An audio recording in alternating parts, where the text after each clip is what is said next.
আমাদের প্রভু এক, এক নবীর উম্মত, জীবন বিধান এক, ওই শিবানী কোরআন। আমাদের প্রভু এক, এক নবীর উম্মত, জীবন বিধান এক, ওই শিবানী কোরআন। তবে কেন এক নও হে মুসলমান, এক হও করিয়া আহ্বান। বাইতুল্লাহ এক, মদিনা শরীফ এক, উহুদ পাহাড় এক, বদরের মাঠ এক। বাইতুল্লাহ এক, মদিনা শরীফ এক, উহুদ পাহাড় এক, বদরের মাঠ এক। একটা তো জীবন আর মরণ তো একবার, সকলের তোরে আছে একই স্থান। তবে কেন এক নও হে মুসলমান, এক হও করিয়া আহ্বান। আমাদের প্রভু এক, এক নবীর উম্মত, জীবন বিধান এক, ওই শিবানী কোরআন। তবে কেন এক নও হে মুসলমান, এক হও করিয়া আহ্বান। হাসরের মাঠে মিজানের মাপে, লৌহে মাহফুজ এক, পুল সিরাত এক। হাসরের মাঠে মিজানের মাপে, লৌহে মাহফুজ এক, পুল সিরাত এক। একটা তো চাঁদার একটাই সূর্য, ধরাতে নিয়ম মেনে আলো করে দান। তবে কেন এক নও হে মুসলমান, এক হও করিয়া আহ্বান। আমাদের প্রভু এক, এক নবীর উম্মত, জীবন বিধান এক, ওই শিবানী কোরআন। তবে কেন এক নও হে মুসলমান, এক হও করিয়া আহ্বান। বলেন আমিন। আমাদের সকলকে ঐক্যবদ্ধ হওয়ার দরকার আছে না নাই? আল্লাহ গোটা মুসলিম মিল্লাতকে এক আর নেক করে দাও।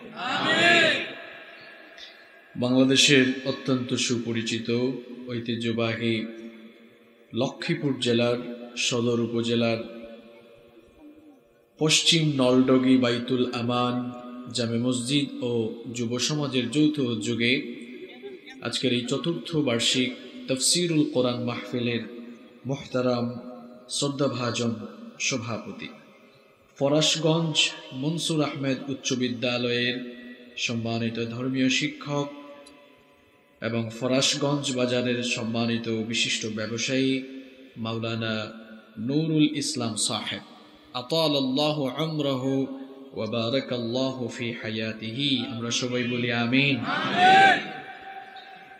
আজকের মাহফিলে আমন্ত্রিত মেহমান হিসেবে উপস্থিত আছেন নুরুল আমিন সাহেব, নাজমুল হুদা মঞ্জু, মাওলানা আব্দুর রহিম, মমিনুল্লাহ সবুজ, মাহফুজুর রহমান, মাওলানা নাসির উদ্দিন, জনাব জামাল উদ্দিন, হারুনুর রশিদ, নূর মোহাম্মদ ব্যাপারী, জনাব আব্দুল করিম। আল্লাহ তাআলা সকলকে কোরআনের জন্য কবুল করে নেন।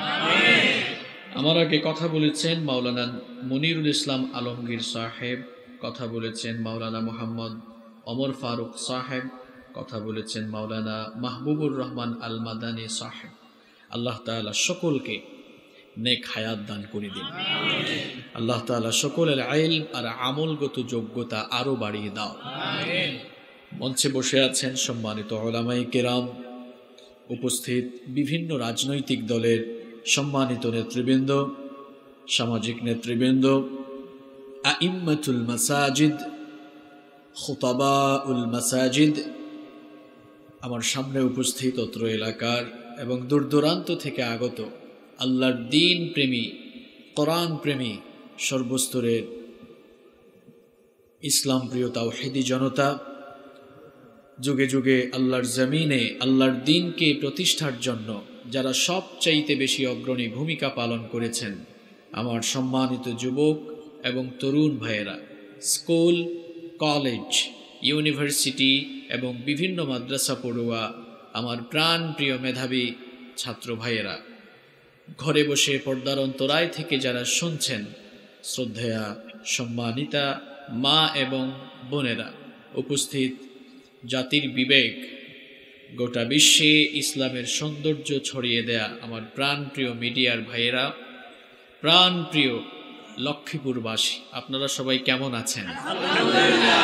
আলহামদুলিল্লাহ, আমিও আল্লাহর রহমতে ভালো আছি। আমাদের সবাইকে ভালো রেখেছেন কে? আমাদেরকে সুস্থ রেখেছেন কে?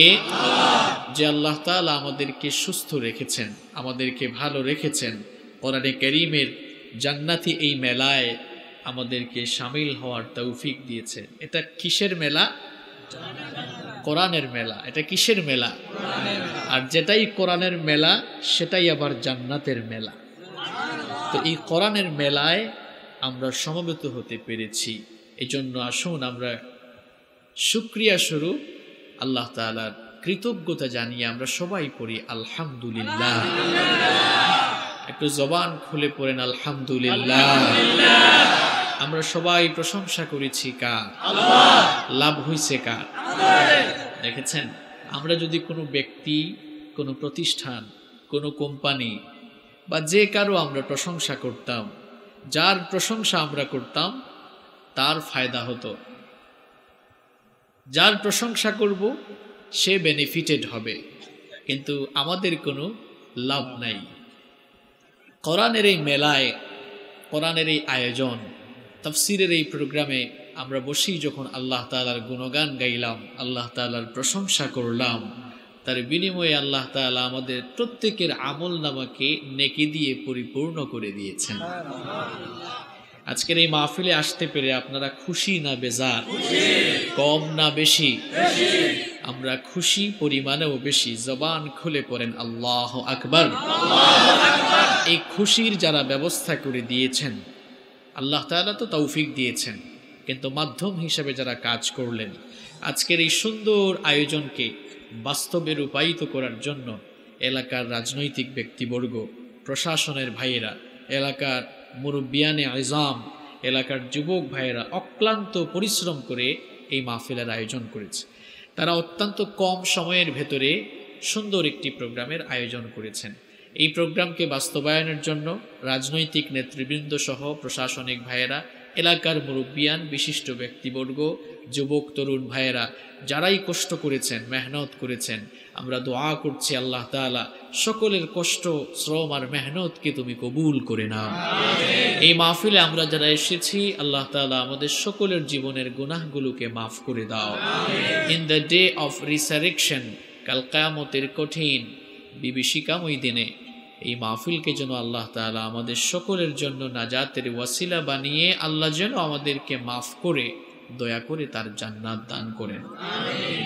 প্রিয় ভাইয়েরা, রাত তো অনেক হয়ে গিয়েছে, কষ্ট হচ্ছে আপনাদের? আমি বেশি লম্বা চড়া কথা বলবো না, আবেগী কথাবার্তা বলবো না, খালি আবেগ বলতে বুঝিয়েছি কিছু শ্রোতা মাহফিলে আসে যে হুজুর একটু পর পর গরম করবে আর আমরাও একটু স্লোগান দিয়ে গরম করব, এরকম কোনো আলোচনা নয়। আমি বলতে চাই আমরা জীবন পরিবর্তনমূলক কিছু কথা শুনব। এটা হচ্ছে নলেজ অর্জন করার জায়গা, জ্ঞান অর্জনের জায়গা। প্রিয় ভাইয়েরা, আপনারা মাদ্রাসায় পড়লেন না, আপনারা কোরআন জানলেন না, হাদিস জানলেন না, এই মাহফিলগুলো আপনাদের ক্লাস করার জায়গা, দিন শেখার জায়গা। এই মাহফিলগুলোতে আপনারা যখন আসবেন শেখার মানসিকতা নিয়ে আসবেন। উলামায়ে কিরাম যারা কথা বলবেন তাদের কাছ থেকে কথাগুলো শ্রবণ করে সেগুলোকে যেন প্র্যাকটিক্যাল লাইফে আপনি আমল করে জান্নাতমুখী একটি জীবন গঠন করতে পারেন, এই ধরনের মানসিকতা নিয়ে এই মাহফিলগুলোতে আসতে হবে, ঠিক কিনা? মাহফিলে অনেক ধরনের লোক আসে, বলবো আমি? বলবো তো। দেখেন আমি কিন্তু আপনাদেরকে চিনি না, হ্যাঁ, কিন্তু কথা বলছি যেহেতু কোরআন থেকে, আমরা কোরআন পড়েছি, এগুলো কোরআনের ভেতরই আছে। কারণ আবু জেহেলও কোরআন শুনেছে, আবার ওমরও কোরআন শুনেছে, কিন্তু দুইজনের কোরআন শোনার মধ্যে ব্যবধান আছে না নাই? আবু জেহেল তার আপন ভাতিজা মুহাম্মদ সাল্লাল্লাহু আলাইহি ওয়াসাল্লাম, আপনারা যারা হজ কিংবা উমরা করতে গিয়েছেন দেখেছেন, আপনারা মসজিদে হারামের একেবারে কাছাকাছিতেই রাসূল করিম সাল্লাল্লাহু আলাইহি ওয়াসাল্লামের যে বাড়ি ছিল, সৌদি সরকার এখন সেটিকে মাকতাবা মানে লাইব্রেরি বানিয়েছে। আপনারা যারা হজ আর উমরা করতে যান, শুধু কি আরাফাত, মিনা, মুজদালিফা আর মক্কা মদিনা সফর করেই মার্কেটিং করে চলে আসেন? এসব জায়গাগুলো দেখে আসবেন। যারা দেখেছেন তো ভালো, আপনারা দেখেছেন আল্লাহ রাসূল সাল্লাল্লাহু আলাইহি ওয়াসাল্লাম যে বাড়িতে থাকতেন, সৌদি সরকার এখন সেটাকে মাকতাবা বানিয়েছে। মাকতাবা আরবি শব্দ, ইংরেজি হচ্ছে লাইব্রেরি, বাংলায় কি বলা হয়? পাঠাগার, যেখানে বই রাখা হয়। তো যে কোনো দেশের হাজিরা ওই লাইব্রেরিতে গেলে তাদেরকে কোরআন গিফট করা হয়। আপনি যদি বাংলাদেশ থেকে যান, আমি তো গিয়েছি আলহামদুলিল্লাহ কয়েকবার, আপনি গেলেই দেখবেন, আপনি যদি বলেন হ্যাঁ আনামিন বাংলাদেশ, অথবা ওখানে বাংলাদেশি স্কলারও থাকেন, আপনাকে বাংলায় অনুবাদ করা কোরআন গিফট করবে। আপনি যদি ইউনাইটেড স্টেট অফ আমেরিকা থেকে যান, আপনাকে ইংলিশ ল্যাঙ্গুয়েজে ট্রান্সলেট করা কোরআনের কপি দিবে। আপনি যদি ইন্ডিয়া থেকে যান, তাহলে হিন্দি ল্যাঙ্গুয়েজে ট্রান্সলেট করা কোরআনের কপি দিবে। অর্থাৎ যে দেশ থেকেই আপনি যান না কেন, আপনার ভাষায় অনুবাদ করা কোরআনের কপি আপনাকে গিফট করবে। রাসূল করিম সাল্লাল্লাহু আলাইহি ওয়াসাল্লামের বাড়ির ঠিক অপোজিটেই ছিল তার চাচা, আপন চাচা আবু জাহালের বাড়ি, একেবারে মুখোমুখি। আপনারা দেখবেন সৌদি গভর্নমেন্ট বিশ্বনবীর বাড়িকে বানিয়েছে লাইব্রেরি, আর আবু জেহেলের বাড়িকে বানিয়েছে হেড অফিস। কি বানিয়েছে? হেড অফিস মানে আপনারা বড় কিছু ভাবিয়েন না। হেড অফিস মানে হচ্ছে আপনাদের প্রস্রাব পায়খানার দরকার হলে যেই অফিসে গিয়ে আপনারা অফিস করেন, আমি ওই অফিসকে বুঝিয়েছি।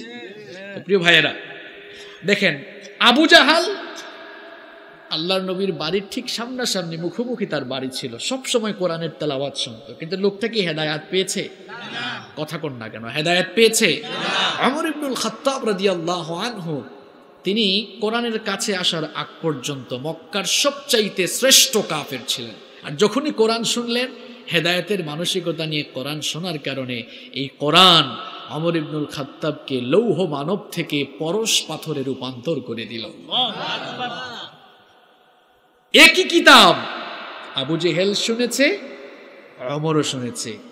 একজন হেদায়াত পেয়ে বেহেশতের টিকিট নিয়ে দুনিয়া থেকে বিদায় হয়েছে, আর আরেকজন কোরআন শুনে জাহান্নামের টিকিট পেয়ে দুনিয়া থেকে বিদায় হয়েছে। আর যেই বাড়িতে থেকেছে সেই বাড়ি এখন টয়লেটে পরিণত হয়েছে। এখান থেকে লেসন কি আপনার জন্য, শিক্ষা কি আপনার জন্য? প্রিয় ভাইয়েরা, একটু বোঝার চেষ্টা করেন। আবু জেহেলের মতো কোরআন শুনে যারা কোরআনের বিরোধিতা করবে, তাদের পরিণতি আবু জাহালের মতো হবে। ওমরের মতো, ওমরের দিল নিয়ে, হেদায়েতের মানসিকতা নিয়ে যারা কোরআন শুনবে, তাদের পরিণতি ওমরের মতো হবে। এখন আমাদের মানসিকতা ওমরের মতো হওয়া দরকার না আবু জাহালের মতো হওয়া দরকার? আবু জাহালের মতো হলে, আবু জাহেল কিন্তু নেতাগিরি অনেক করেছে, মরার সময় নেতাগিরি। মরার সময় কি বললো জানেন? মাথাটা একটু নিচের দিকে কাট, যেন মাথাটা একটু বড় থাকে। আমি নেতা তো একটু নেতার মতো মরতে চাই, যেন আমার মাথাটাও একটু বড় থাকে। নাউযুবিল্লাহি মিন যালিক। প্রিয় ভাইয়েরা, বলছিলাম মাহফিলে অনেক ধরনের লোক আসে। এই যে দায়াস আপনারা দেখেন না, আমি জানি লক্ষ্মীপুরের মানুষ তো ধার্মিক, এখানে অনেক ভালো মানুষ আছেন। আমি লক্ষ্মীপুরে বহুবার এসেছি। লক্ষ্মীপুরের কথা ভিন্ন, লক্ষ্মীপুরের মানুষ অনেক ধার্মিক। আমরা তো বাংলাদেশের বিভিন্ন জায়গায় যাই, স্টেজে যারা থাকে এদের মধ্যেও কিছু লোক থাকে, এতে এই মানসিকতায় নিয়ে আসে, দেখি হুজুর উল্টাপাল্টা কিছু বলে কিনা। আপনি আউযুবিল্লাহ বিসমিল্লাহ জানেন না, যারা কোরআন হাদিস পড়ে পড়ে চুলদারি পাকাচ্ছে, আপনি তার ভুল ধরার জন্য আসেন, ফাইজলামি করার জায়গা পান না। আবু জেহেলের মানসিকতা পরিত্যাগ করে বসেন, ওমরের দিল নিয়ে বসেন। কথাগুলো সবার জন্য বলেছি। আল্লাহর কোরআন এটি সকলের জন্য এসেছে। আল্লাহ তাআলা বলছেন হুদাল লিন্নাস, যারা মানুষ, সমগ্র মানবতার জন্য এই কিতাবকে আমি হেদায়েতের গাইডলাইন বানিয়েছি। সুবহানাল্লাহ। কোরআনের হেদায়াত আমাদের দরকার আছে না নাই? আল কোরআনের যে পথ, এই পথটাই হচ্ছে সহজ, সরল, সঠিক। আল কোরআনের পথ, এই পথই আসল পথ। আল কোরআনের পথ, এই পথই আসল পথ। অন্য পথে অন্য মতে নেই যে রহমত, অন্য পথে অন্য মতে নেই যে রহমত। আল কোরআনের পথ, এই পথই আল কোরআনের আলোয় যার জীবন আলোকিত, সে চির বিপ্লবী নয় কখনো ভীত। আল কোরআনের আলোয় যার জীবন আলোকিত, সে চির বিপ্লবী নয় কখনো ভীত। তার বুকেতে শুধুই খোদার অথই মোহাব্বত, অথই মোহাব্বত। আল কোরআনের পথ, এই পথই আসল পথ। অন্য পথে অন্য মতে নেই যে রহমত। আল কোরআনের পথ, এই পথই আসল পথ। আল কোরআনের প্রেমে যে বারেক পড়ে যায়, দিন কায়েমের তরে সে শহীদ হতে চায়। আল কোরআনের প্রেমে যে বারেক পড়ে যায়, দিন কায়েমের তরে সে শহীদ হতে চায়। সে জিহাদের রাহে গড়ে নিজের ভবিষ্যৎ, নিজের ভবিষ্যৎ। আল কোরআনের পথ, এই পথই আসল পথ। অন্য পথে অন্য মতে নেই যে রহমত, অন্য পথে অন্য মতে নেই যে রহমত।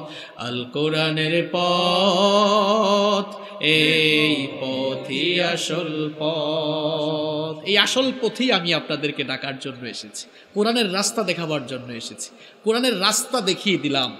আপনি এই ভবানীগঞ্জ রুট দিয়ে ঢুকে আপনি যদি রাস্তা না চিনেন, তাহলে যে কাউকে জিজ্ঞেস করবেন যে আমি চাঁদপুর যাব, কোন রুটে যাব। যেমন আজকে আমরা আসার সময় আমরা ভুল রুটে ঢুকে গিয়েছিলাম, যার কারণে 1 ঘন্টা লেট হয়েছে। আমরা যদি মানুষকে জিজ্ঞেস করতাম তাহলে ভুল রুটে যেতাম না, যারা চিনে। আমি আপনাকে কোরআনের রাস্তা দেখাচ্ছি, জান্নাতের রাস্তা দেখাচ্ছি, দেখানোর পরেও আপনি উল্টাপাল্টার দিকে গেলে গর্তে পড়ার, জাহান্নামে যাওয়ার সম্ভাবনা আছে না নেই? আমরা কোরআনের রাস্তা খুঁজবো ইনশাআল্লাহ। প্রিয় ভাইয়েরা, আসুন আমরা শুরু করি। আল্লাহর কোরআন পৃথিবীর মানুষগুলোকে 4টি ভাগে ভাগ করে দিয়েছে।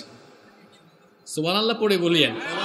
এখন সুবহানাল্লাহ বলছে, এখানে সুবহানাল্লাহ বলার মতো কিছু নাই, বুঝে যান কথাগুলো। আমি যে পয়েন্টগুলো বলবো, এই পয়েন্টগুলো আপনাদেরকে মুখস্থ করাবো। কি করতে হবে? মুখস্থ করে যেতে হবে। শুধু শুনে শুনে বাড়ি চলে যাবেন এরকম হবে না। এক নানা মাহফিল থেকে ফিরে সকালবেলা নাতিকে বলল, নাতি তুই তো মাহফিলে গেলি না। এক হুজুর আসছিল, ফাটাই ফেলছে একদম। নাতি বলল যে নানা কি ফাটাইছে? মাইক ফাটাইলো নাকি কোনো মানুষ ফাটাইলো, না স্টেজ ফাটাইলো? কয় আর বলিস না, একদম খেলে দিয়েছে। নাতি বলে কি খেললো, ফুটবল না ক্রিকেট? কয় আর বলিস না, হুজুরের কণ্ঠ যে সুন্দর। বলে তাই? কি নিয়ে আলোচনা করলো? কয় আর বলিস না, খুব সুন্দর বিষয়। বলতেছি সেটাই তো জানতে চাচ্ছি, কোন বিষয়? কয় নাতি সারা রাত তো শুনছি হুজুরের মুখ থেকে কথা, কিন্তু কোন বিষয় নিয়ে যে আলোচনা করলো এটা এখন আর মনে নেই। এরকম শুনলে হবে না, বুঝতে পেরেছেন? আপনাদের দেহ যেমন এখানে থাকবে, আপনাদের মনও এখানে থাকতে হবে। প্রিয় ভাইয়েরা, আমরা যেন শেষ পর্যন্ত আল্লাহর কোরআনের কথাগুলো শুনে আমাদের বাস্তব জীবনে মেনে চলতে পারি, সেই তৌফিক যেন আল্লাহ আমাদেরকে দান করে। আসেন আমরা শুরু করছি। কোরআনে কারীম এই পৃথিবীর মানব মণ্ডলীকে 4টি ভাগে ভাগ করেছে। বুঝে থাকলে সবাই জবাব দেন। কোরআনে কারীম পৃথিবীর মানুষকে কয় ভাগে ভাগ করেছে? নাম্বার 1, 1 নাম্বার হচ্ছে মুমিন। নাম্বার 2, 2 নাম্বার হচ্ছে মুশরিক। নাম্বার 3, 3 নাম্বার হচ্ছে মুলহিদ, মুলহিদ আরবি শব্দ, নাস্তিক, বাংলায় হচ্ছে নাম্বার 4। 4 নাম্বার হচ্ছে আল মুনাফিক। নাম্বার 4 কি? মুনাফিক। তাহলে এই দুনিয়াতে যত মানুষ বাস করে, মানুষের মধ্যে কয়টা শ্রেণী আছে? 1 নাম্বার বলেছে মুমিন। মুমিন কারা? যারা ঈমান এনে ঈমানের পথে জীবন পরিচালনা করছে, তাদেরকে বলা হয় মুমিন। আর মুশরিক কারা? যারা এক আল্লাহর ইবাদত বাদ দিয়ে নিজেদের বানানো বিভিন্ন জিনিসের পূজা করে, উপাসনা করে, আল্লাহর ইবাদতে যারা অংশীদারিত্ব স্থাপন করে, তাদেরকে আরবিতে বলা হয় মুশরিক, অর্থাৎ যারা আল্লাহর ইবাদতে শিরক করে। তাহলে 2 নম্বর শ্রেণীর নাম কি? মুশরিক। নাম্বার 3 নম্বর বললাম মুলহিদ, মানে নাস্তিক। নাস্তিক আর মুশরিক কিন্তু এক নয়। মুশরিক সে তো কারো না কারো ইবাদত করে, আর নাস্তিক যে সে কারোরই ইবাদত করে না, কারণ তার মন্তব্য হচ্ছে, তার কথা হচ্ছে দেয়ার ইজ নো গড, স্রষ্টা বলতে কেউ নেই। মুশরিক যারা, তার কিন্তু কোনো না কোনো খোদা থাকে, কোনো না কোনো ইলাহ থাকে, উপাস্য থাকে। কিন্তু নাস্তিক, তার কোনো উপাস্য নাই। তারা বলে আনসিন ইজ নাথিং, যা দেখা যায় না তা বিশ্বাস করা।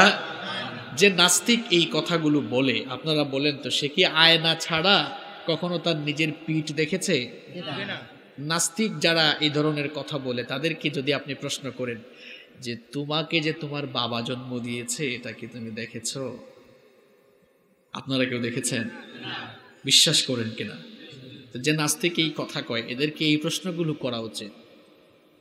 আসলে স্রষ্টাকে নিয়ে কেবল তারাই কথা বলতে পারে যার জন্মের মধ্যে সমস্যা আছে, বলে এরকম কথাবার্তা বলার কথা নয়।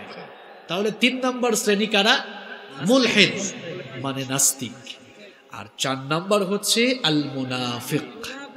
মুনাফিক কারা? মুনাফিক হচ্ছে, বাংলায় যদি আপনাদেরকে বুঝাই, বাহিরে এক ভিতরে আরেক, এর নাম কি?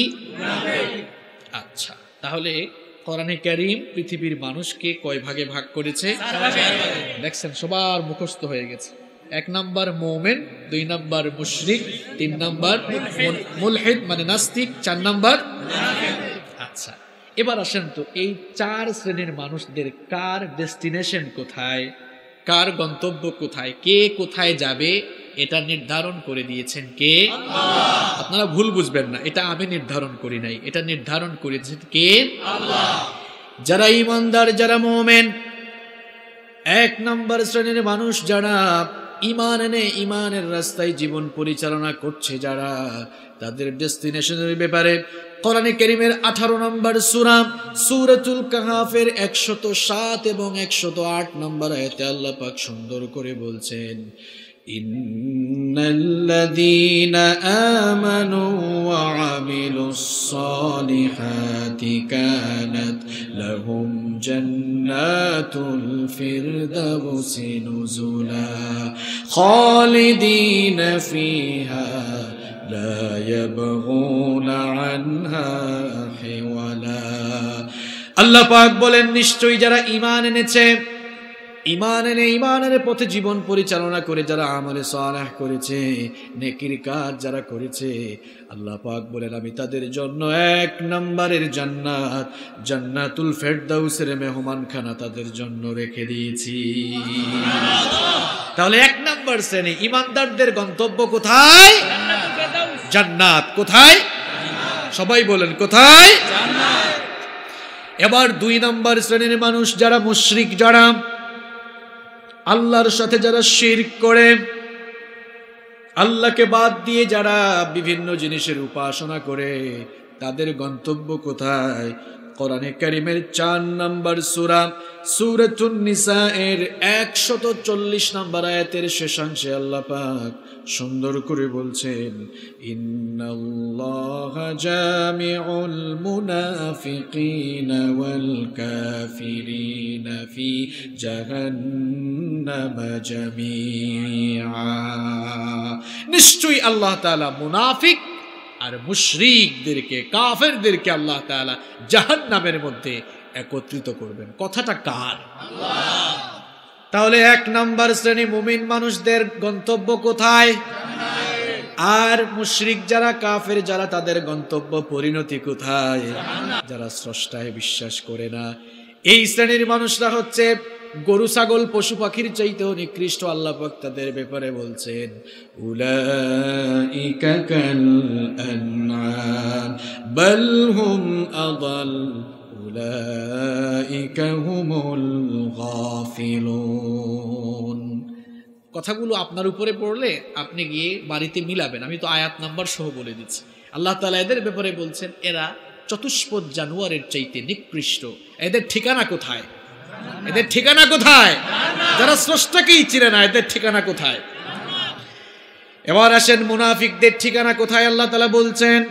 কোরআনে কারীমের 4 নম্বর সূরা, সূরাতুন নিসা এর 145 নম্বর আয়াতে আল্লাহ পাক সুন্দর করে বলছেন, ইন্নাল মুনাফিকিনা ফিদ দারকিল আসফালি মিনান নারি ওয়া লান তাজিদ লাহুম নাসীরা। আল্লাহ তাআলা বলছেন, নিশ্চয়ই নিঃসন্দেহে মুনাফিকরা জাহান্নামের একেবারে তলায় অবস্থান করবে। জাহান্নামের একেবারে বেসমেন্ট। বেসমেন্ট বুঝেন তো আপনারা? একটা বিল্ডিং হলে বেসমেন্ট থাকে, তার উপরে গ্রাউন্ড ফ্লোর থাকে, এরপরে first floor, second floor, third floor, উপরের দিকে উঠতে থাকে। বেসমেন্টটা গাড়ি রাখার জন্য বানানো হয়, তাই না? গ্রাউন্ড ফ্লোর গাড়ি রাখার জন্য, বেসমেন্ট আসবাবপত্র বা বিভিন্ন জিনিস রাখার জন্য এটা বানানো হয়। বড় বড় কাফের যারা ছিল, নমরুদ, নমরুদ কি আপনারা চিনেন তো? নমরুদের নাম শুনেছেন আপনারা? খুব ভালো মানুষ, তাই না? হ্যাঁ, খারাপ? হ্যাঁ, তাহলে নমরুদকে আপনারা চিনেন, নিকৃষ্ট, রাইট। ফেরাউনের নাম শুনেছেন? খুব ভালো মানুষ, তাই না? ফেরাউন, নমরুদ, হামান, কারুন, সাদ্দাদ, আবু জাহাল, উতবা, শাইবা, বলেন তো এদের মতো নিকৃষ্ট মানুষ দুনিয়াতে আর আছে? এই নিকৃষ্ট বড় বড় কাফের গুলো থাকবে জাহান্নামের উপরের তলায়। মুনাফিক গুলো এই বড় বড় কাফেরদের চাইতেও এত খারাপ, ওই বড় বড় নিকৃষ্ট কাফের গুলো জাহান্নামের উপরের তলায় থাকার সুযোগ পেল, মুনাফিক গুলো একেবারে নিচ তলায় অবস্থান করবে। তাহলে কি বুঝলেন আপনারা? কাফেরের চাইতে মুনাফিক শ্রেষ্ঠ না নিকৃষ্ট? সবাই কথা বলবেন, কাফেরের চাইতে মুনাফিক ভালো না আরো খারাপ? এখন কেউ যদি প্রশ্ন করে, হুজুর আমরা হিন্দু দেখব, কোন দেশে যাব? আপনি ইন্ডিয়াতে যান, কোটি কোটি হিন্দু সে দেশে আছে না নাই? কেউ যদি বলে, হুজুর খ্রিস্টান দেখব, কোন দেশে যাব? চলে যান ইউনাইটেড স্টেট অফ আমেরিকাতে, এখানে খ্রিস্টান আছে না নাই? কেউ যদি বলে, হুজুর বৌদ্ধ দেখব, কোন দেশে যাব? হ্যাঁ, চীনে যেতে পারেন, মিয়ানমারে যেতে পারেন, সেখানে অনেক বৌদ্ধ আছে। কেউ যদি বলে, হুজুর মুসলমান দেখবো, এই দেশেও আছে, সৌদি আরব, কাতার, কুয়েত, দুবাই, ইন্দোনেশিয়া, মালয়েশিয়া, কত দেশ আছে। এখন কেউ যদি এই প্রশ্ন করে, হুজুর মুনাফিক দেখবো, এটা কোন দেশে যাব? হ্যাঁ, এখন কি জবাব দিবেন বলেন? এর উত্তর হচ্ছে, ভাই আপনি যদি মুনাফিক দেখতে চান তাহলে আপনাকে মুসলমানদের দেশগুলোতে একটা ভিজিট, একটা ট্যুর দিতে হবে, সফর করতে হবে। কারণ মুসলমানের দেশগুলোতে আপনি দেখবেন অনেক মানুষ মুসলমানের নাম ধারণ করে, মুসলমানের বেশভূষা ধারণ করে, এরা যখনই সুযোগ পায় তখনই তারা ইসলামকে জবাই করে। এরা হচ্ছে মুনাফিক, এরা হচ্ছে মুনাফিক। আর এই মুনাফিক গুলো কাফেরের চাইতেও ভালো, তাই না? হ্যাঁ, আমি কিন্তু মাঝে মাঝে উল্টাপাল্টা বলবো, আপনাদেরকে ঠিক করে দিতে হবে। কেন উল্টাপাল্টা বলবো? আমি মাঝে মাঝে একটু টেস্ট এক্সাম নিব, বুঝছেন? টেস্ট পরীক্ষা হয় না, আপনাদের কনসেন্ট্রেশন জায়গায় আছে কিনা এটা বোঝার জন্য একটু উল্টাপাল্টা করে বলবো। তবে আমার বিশ্বাস লক্ষ্মীপুরের মানুষ সুশিক্ষিত এবং সচেতন। আপনারা আপনাদের শিক্ষা দীক্ষা এবং সচেতনতার বহিঃপ্রকাশ আজকে ঘটাবেন ইনশাআল্লাহ। আল্লাহ তাআলা কোরআনে কারীমে মুমিনদের নামে সূরা দিয়েছেন, কাফেরদের নামেও সূরা দিয়েছেন, আবার মুনাফিকের নামেও সূরা দিয়েছেন। মুমিনদের নামে আল্লাহ তাআলা যে সূরা দিয়েছেন এটি কোরআনে কারীমের 23 নম্বর সূরা। সূরাটার নাম হচ্ছে সূরাতুল মুমিনুন। এটি কোরআনে কারীমের 18তম পারায় অবস্থিত। কাফেরদের নামে আল্লাহ একটি সূরা দিয়েছেন, এটা 30তম পারায় রয়েছে। এই সূরাটা আপনাদের সবার মুখস্থ, কুল ইয়া আইয়ুহাল কাফিরুন। এই সূরার নাম কি? সবাই বলেন সূরাতুল কাফিরুন। সূরাতুল কাফিরুন 3 পৃষ্ঠা, তাই না? তাহলে 3 লাইন, 3 পৃষ্ঠা না, কয় লাইন? 2.5 লাইন বা 3 লাইন হবে আর কি। আর মুনাফিকদের নামে আল্লাহ একটি সূরা দিয়েছেন, সূরার নাম সূরাতুল মুনাফিকুন। মুনাফিকের সূরা কয় লাইন, কয় পৃষ্ঠা? কয় পৃষ্ঠা কেউ জানে না? কোনো হাফেজও নাই এখানে, পড়েন নাই কখনো মুনাফিকুন? 1.5 পৃষ্ঠার চেয়েও বেশি। আচ্ছা প্রিয় ভাইয়েরা, দেখেন কাফেরদের জন্য আল্লাহ 3 লাইনের সূরা দিলেন, 2.5 বা 3 লাইনের সূরা দিলেন। আর মুনাফিকদের জন্য কয় পৃষ্ঠা দিলেন? এখান থেকে কি আপনি বুঝেন না যে কাফেরের চেয়ে মুনাফিকগুলা কত খারাপ, কত খারাপ, কত খারাপ? এদের বৈশিষ্ট্যগুলো বুঝাবার জন্য আল্লাহ 1.5 পৃষ্ঠা নাজিল করেছে। সুবহানাল্লাহ কয় দেখছেন? প্রিয় ভাইয়েরা, বুঝে শুনে জবাব দিয়ে। সম্মানিত ভাইয়েরা, মুনাফিকরা খুব নিকৃষ্ট, আপনি জানলে অবাক হয়ে যাবেন। আল্লাহ রাসূলের বড় বড় সাহাবীরা যারা জান্নাতের টিকিট নিয়ে দুনিয়া থেকে বিদায় হয়েছেন, তারাও এই নিফাকের ব্যাপারে সব সময় ভয়ে থাকতেন, না জানি কখন ঈমান হারিয়ে তারা মুনাফিক হয়ে যান কিনা। কেন? আমাদের চির দুশমন, আমাদের চিরশত্রুকে যারা বললো না ইবলিস কি তাদের ফ্রেন্ড নাকি বন্ধু নাকি? ইবলিস কি আপনাদের ফ্রেন্ড? আমাদের দুশমন কে? মনে রাখবেন, এই মিস্টার ইবলিস মুসলমানের সন্তানকে কখনো কাফের বানাতে চায় না, কারণ সে জানে মুসলমানের সন্তানকে কাফের বানানো অত সহজ না। সে আপনাকে কাফের বানাতে চাইবেও না। মুসলমানের সন্তান আপনাকে মুনাফিক বানাতে চায়, কারণ শয়তান আপনার চেয়ে বয়সেও বড়, বুদ্ধিতেও। শয়তানের বয়স আপনার চেয়ে কম, আপনার চেয়ে কম। শয়তানের বুদ্ধি আপনার চেয়ে কম, অনেক বেশি। শয়তান আপনার চেয়ে বয়সেও বড়, বুদ্ধিতেও বড়, একেবারে টাটকা, বুদ্ধিতেও টাটকা, বয়সেও টাটকা। সে ভালো করেই জানে মুসলমানের সন্তানকে আমি যদি কাফের বানাই তো কাফের তো জাহান্নামের উপরের তলায় থাকবে, মুনাফিক বানাই তাইলে জাহান্নামে। আপনাকে কখনোই সে কাফের বানাতে চাইবে না, কারণ সে জানে আপনাকে কাফের বানানো অত সহজ। সে আপনাকে মুনাফিক বানাতে চায়। আল্লাহ রাসূল সাল্লাল্লাহু আলাইহি ওয়াসাল্লামের সাহাবীরা এটা জানতেন, এটা বুঝতেন বলে সব সময় তারা সতর্ক থাকতেন। বিশ্বনবী সাল্লাল্লাহু আলাইহি ওয়াসাল্লামের একজন প্রিয় সাহাবী সাইয়েদনা ওমর ইবনুল খাত্তাব রাদিয়াল্লাহু আনহু, যার মর্যাদার ব্যাপারে আল্লাহ রাসূল সাল্লাল্লাহু আলাইহি ওয়াসাল্লাম নিজে বলেছেন, লা নাবিয়্যা ওয়ালা রাসূলা মিন বা'দি, আমার পরে কোনো নবী আসবে না, আমার পরে কোনো রাসূলও আসবে না। লাউ কানা নাবিয়্যাম মিন বা'দি লাকানা উমর, আমার পরে কেউ যদি নবী হয়ে আসতো তাহলে আমার ওমর আমার পরে নবী হয়ে যেত। কত মর্যাদা সম্পন্ন সাহাবী সেই ওমর ইবনুল খাত্তাব রাদিয়াল্লাহু আনহু।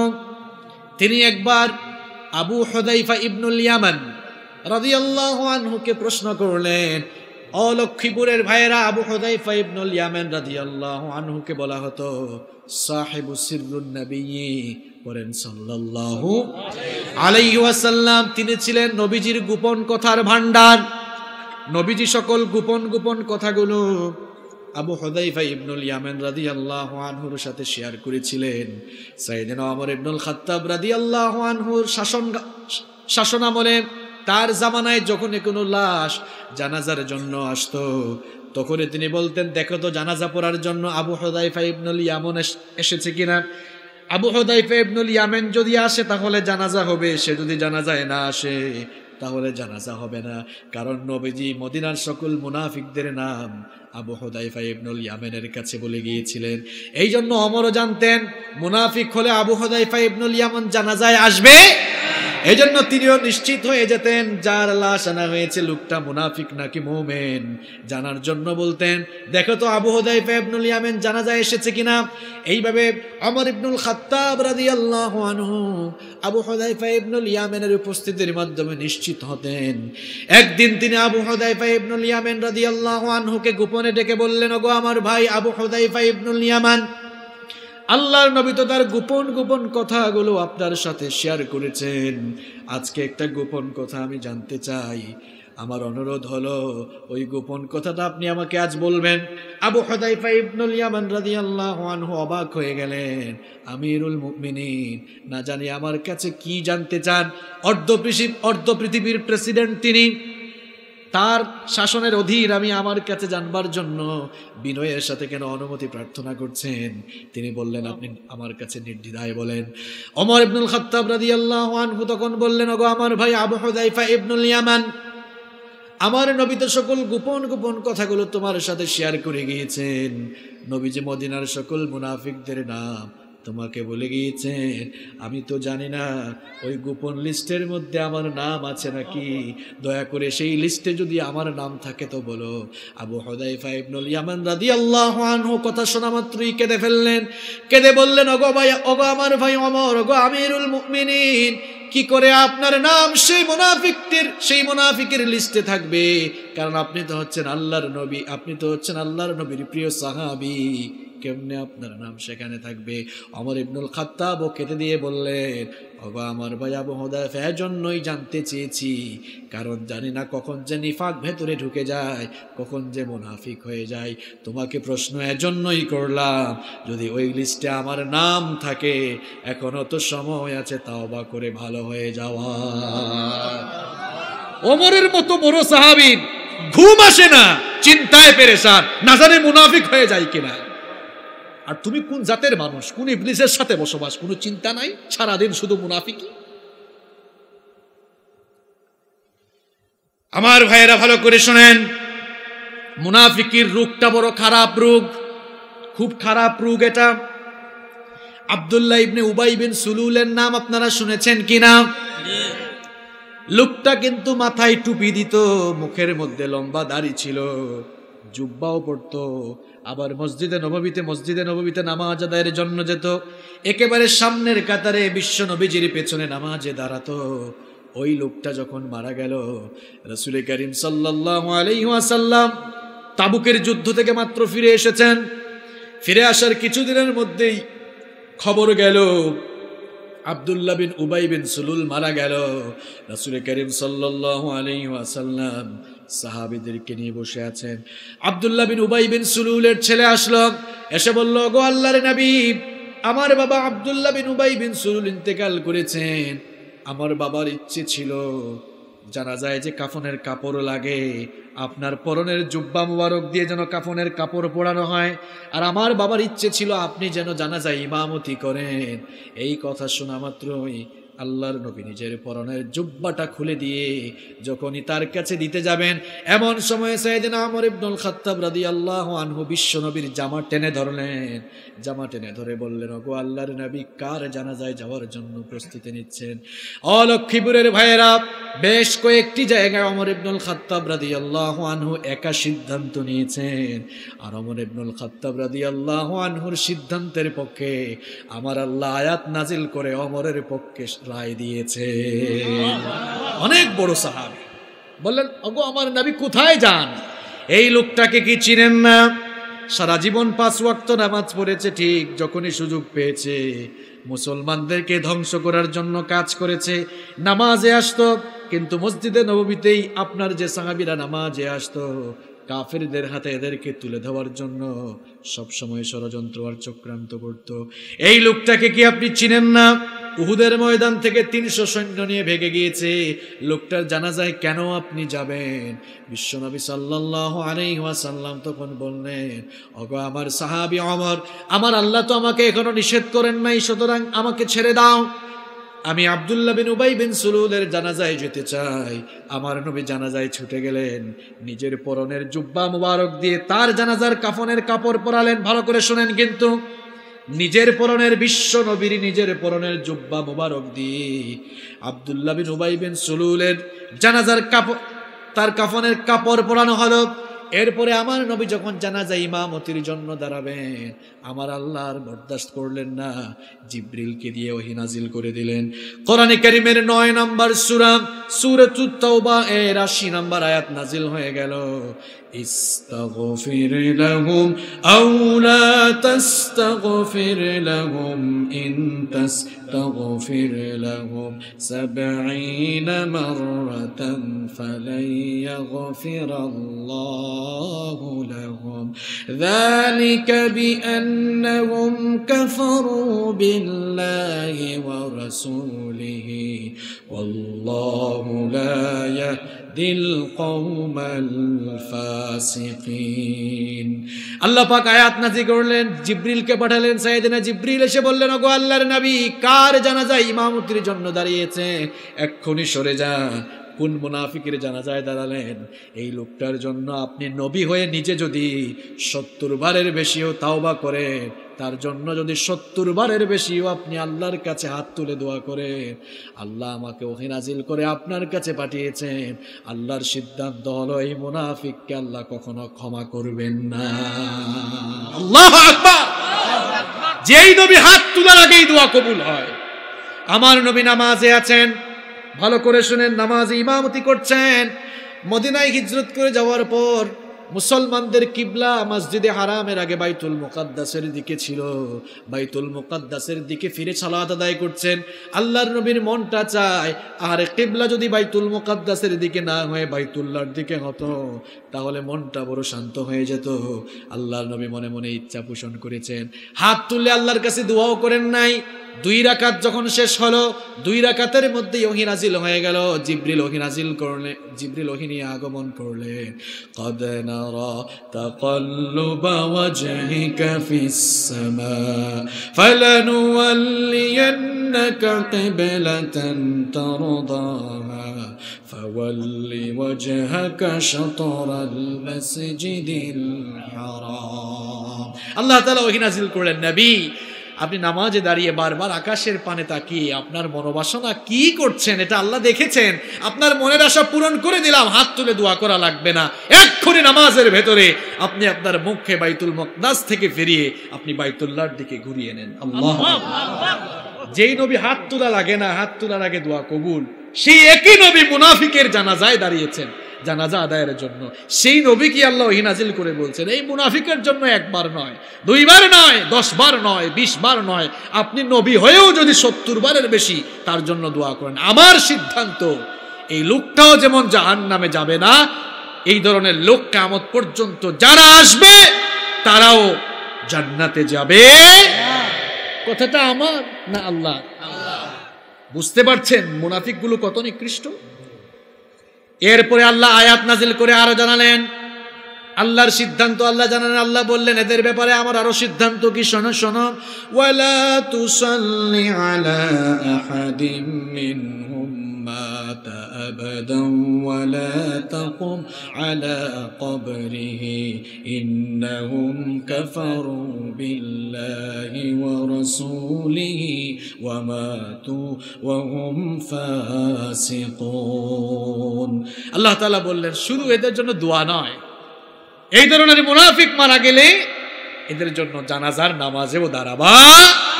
কথাটা কার? কথাটা কার? আপনি কি বুঝতে পারছেন যে মুনাফিকগুলো আল্লাহর কাছে কত নিকৃষ্ট হলে পরে আল্লাহ তাআলা আয়াত নাজিল করে নবীকে এই কথাগুলো জানান? প্রিয় ভাইয়েরা, আল্লাহর কাছে দোয়া করুন আল্লাহ যেন মুনাফিক বানিয়ে আপনার মৃত্যু না দেন। বলেন আমিন। কারণ মুসলমান যারা এরাই তো মুনাফিক হয়ে যেতে পারে। মুনাফিকের খাসলত যেগুলো, স্বভাব যেগুলো, ক্যারেক্টারিস্টিক যেগুলো আছে, এগুলো তো ভেতরে চলে আসলে আর মুমিন থাকবে না, হয়ে যাবে মুনাফিক। আরবি শব্দ এটি, না নুন ফা কফ নাফাকুন মূল ধাতু থেকে নিষ্পন্ন হয়েছে, যার অর্থ হচ্ছে গর্ত, ছিদ্র, সুড়ঙ্গ। ইংরেজিতে বলা হয় টানেল। দেশের বাহিরে গেলে আপনারা দেখছেন বিভিন্ন টানেল দিয়ে গাড়ি ঢুকে আছে না? চট্টগ্রামেও কিন্তু কর্ণফুলী টানেল হচ্ছে, আপনারা জানেন কিনা? তা আমরা দেশের বাইরে গিয়েছি, টানেল দিয়ে গাড়ি যে ঢুকে আমরা সেটা দেখেছি, আপনারাও হয়তো অনেকে দেখেছেন, তাই না? টানেলের মুখ থাকে একটা না দুইটা? সুড়ঙ্গের মুখ একটা থাকে না দুইটা থাকে? একদিকে ঢুকে আরেকদিকে বের হয়। মুনাফিকগুলো হচ্ছে টানেলের মতো, এরা একদিকে বের হয় অন্যদিকে। কেউ কেউ বলেছেন, কোন কোন স্কলার, কোন গবেষক বলেছেন যে মুনাফিক এই শব্দটি নাফিকুল ইয়ারবু থেকে এসেছে। নাফিকুল ইয়ারবু মানে হচ্ছে পাহাড়ি বন্য ইঁদুর। আমার হোম ডিস্ট্রিক্ট তো সিলেটে, আপনারা জানেন। আমি তো পাহাড়ি এলাকার মানুষ। পাহাড়ে উঠলে দেখবেন পাহাড়ে অনেক গর্ত থাকে, তো পাহাড়ি ইঁদুরগুলো ওই গর্তগুলো খুঁড়ে। আর এই পাহাড়ি ইঁদুরগুলা খুব চালাক হয়। এদেরকে মারার জন্য এক গর্তে পানি ঢাললে সে অন্য গর্তে দৌড় দেয়, এদেরকে পাওয়া যায় না। মুনাফিকগুলো ওই পাহাড়ি ইঁদুরের মতো, এদেরকে এত সহজে চেনা যায় না, কারণ সময়ে অসময়ে তারা তাদের ফেস কাটিং বদলিয়ে ফেলে। বুঝতে পেরেছেন? এরা হচ্ছে মুনাফিক, এরা হচ্ছে। আপনি আবার এই চিন্তা নিয়ে মাহফিলে বসিয়েন না যে হুজুর কি আজকে আমার বিরুদ্ধে বলার জন্য আসছে নাকি। কি ভাই, আপনাকে আমি চিনি? কথা কোন না কেন, চিনি।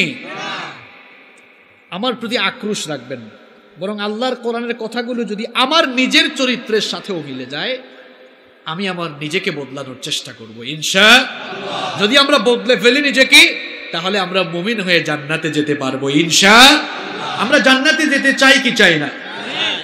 এজন্য মুনাফিকের খাসলত চেঞ্জ করে ফেলতে হবে। প্রিয় ভাইয়েরা, মুনাফিক আপনি চিনবেন কেমন? মুনাফিকের বেশভূষা দেখে আপনি মুনাফিককে চিনতে পারবেন না। তাহলে মুনাফিক চিনবো কেমনে? কষ্ট হচ্ছে আপনাদের? 40 মিনিট থাকা যাবে না? ইনশাআল্লাহ। বেশি হয়ে গেছে না? আর একটু কমায় দেই সময়। আচ্ছা প্রিয় ভাইয়েরা, ঘন্টা হবে না, ভয় পাইয়েন না আপনারা, এত লম্বা হবে না ইনশাআল্লাহ। প্রিয় ভাইয়েরা, তাহলে মুনাফিক আপনি কেমনে চিনবেন?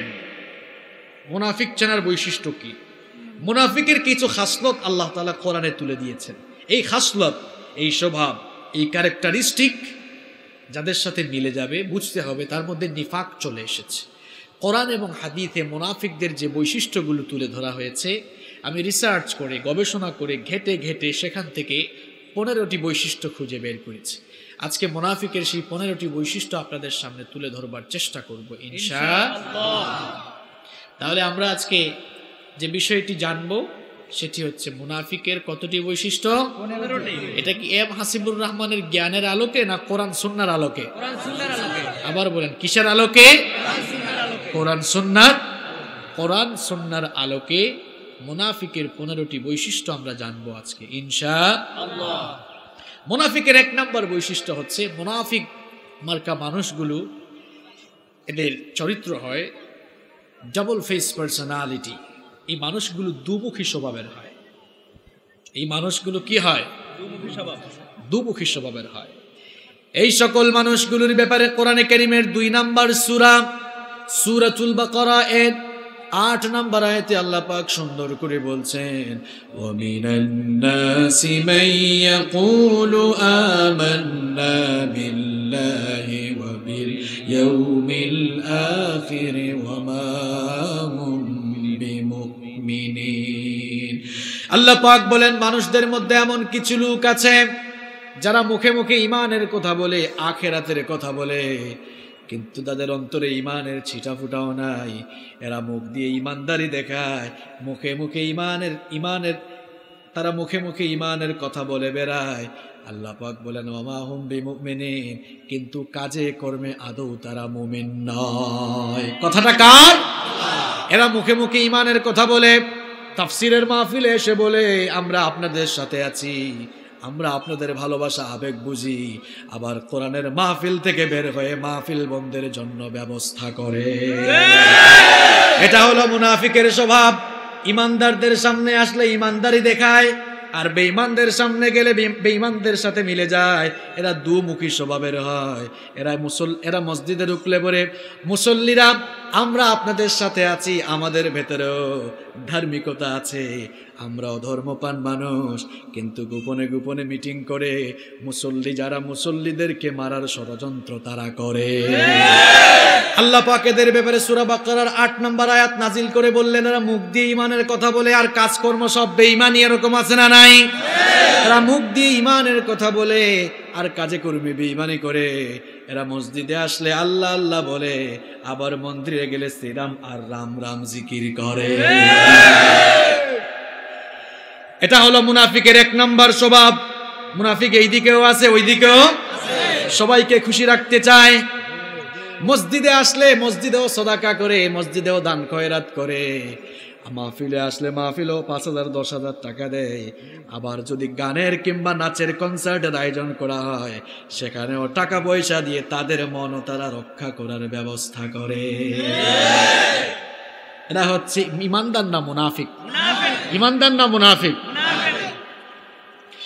মুনাফিকের 1 নম্বর স্বভাব হলো এরা দুমুখী স্বভাবের হয়, ডাবল ফেস পার্সোনালিটি।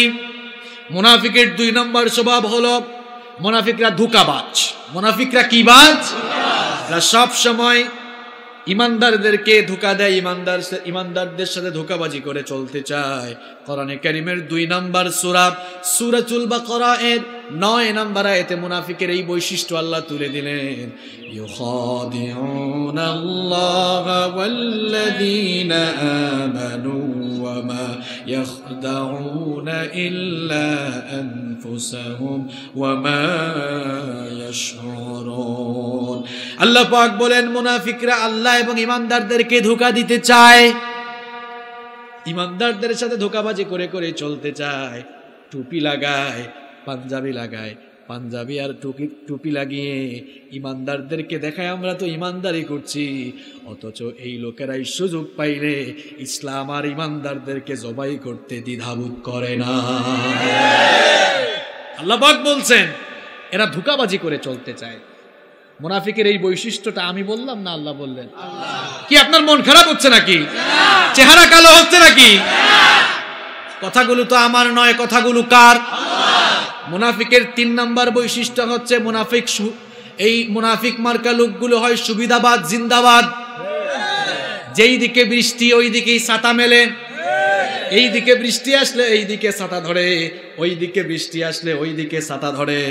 মুনাফিকগুলো সুবিধাবাদ, জিন্দাবাদী আচরণের মতো চলাফেরা করে।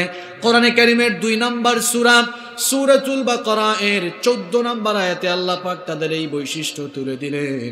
ওয়া ইযা লাকুল্লাযীনা আমানু ক্বালু আমান্না ওয়া ইযা খালাউ ইলা শায়াতিনিহিম ক্বালু ইন্না মা'াকুম ইন্নামা নাহনু মুস্তাহজিউন। আল্লাহ পাক বলছেন মুনাফিক মার্কা স্বভাবের মানুষ হলো তারা ইমানদারদের সাথে দেখা হলে বলে আমরা তো তোমাদের লোক, তোমাদের সাথে আছি। আবার যখন শয়তানের সঙ্গী সাথীদের সাথে মিলিত হয় তখন বলে আমরা তো আসলে তোমাদের দলের লোক, আমরা তোমাদের সাথেই আছি। আল্লাহ পাক তাদের ব্যাপারে বলছেন এরা মানুষদেরকে ধোঁকা দিয়ে চলতে চায়, অথচ তারা জানে না এতে নিজেরাই তারা ক্ষতিগ্রস্ত হয়ে যাচ্ছে। ঠিক কি না? ইমানদারদের মজলিসে আসলে বলে আমরা তোমাদের লোক। মাহফিলে এসে দেখবেন লম্বা লম্বা বক্তব্য দেয়, কই আমার যুবক ভাইরা তোমরা এগিয়ে চলো, তোমাদের সহযোগিতার জন্য আমি আছি। আর মাহফিল থেকে বের হয়ে গেলে এই মাহফিলটা কিভাবে ভঙ্গ করে দেওয়া যায় সেই ষড়যন্ত্র সে করে। বানিয়ে বলছি না, দেশের বিভিন্ন জায়গায় আমরা গিয়েছি, আমরা দেখছি। কিছুদিন আগে এক মাহফিলে গেলাম, এতে আমার আগেই বক্তব্য দিয়ে গেল, বক্তব্য দেওয়ার পরে নেমে গিয়েই শেষ করে দিল। ইউটিউবে দেখেছেন তাই না?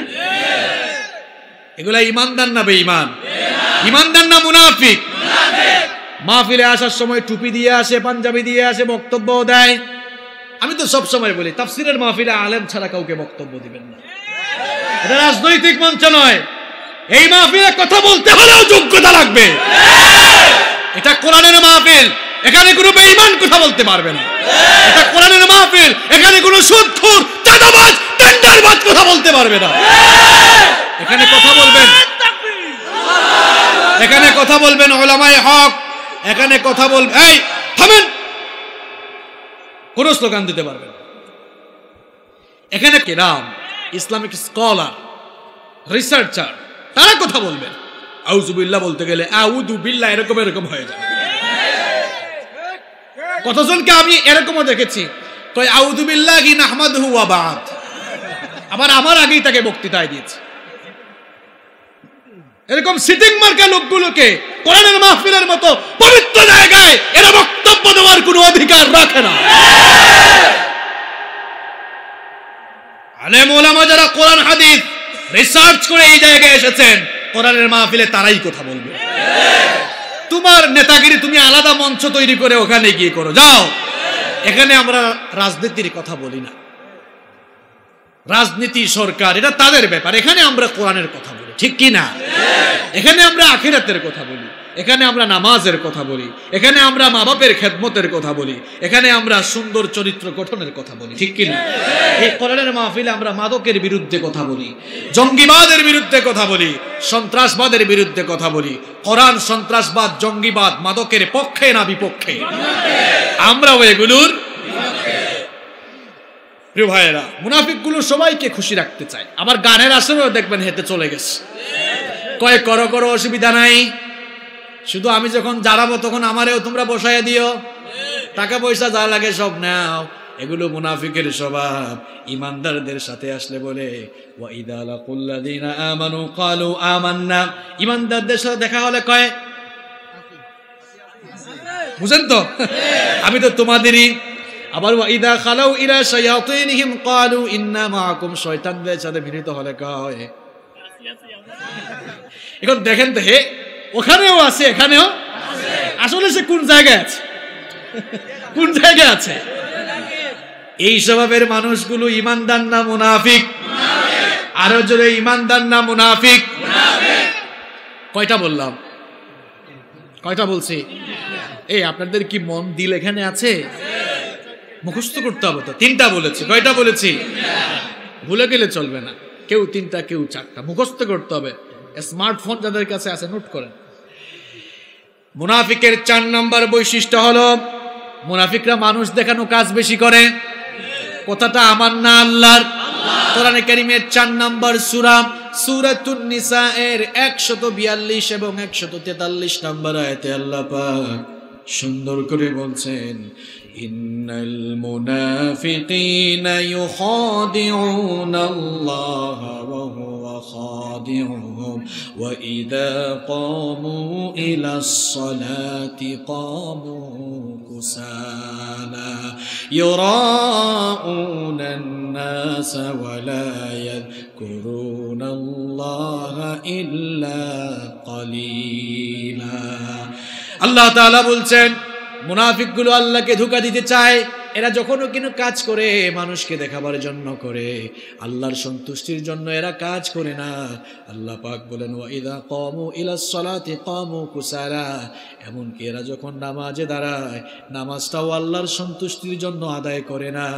এরা মানুষকে দেখায় নামাজ আদায় করে, মানুষকে দেখাবার জন্য নামাজ আদায় করে।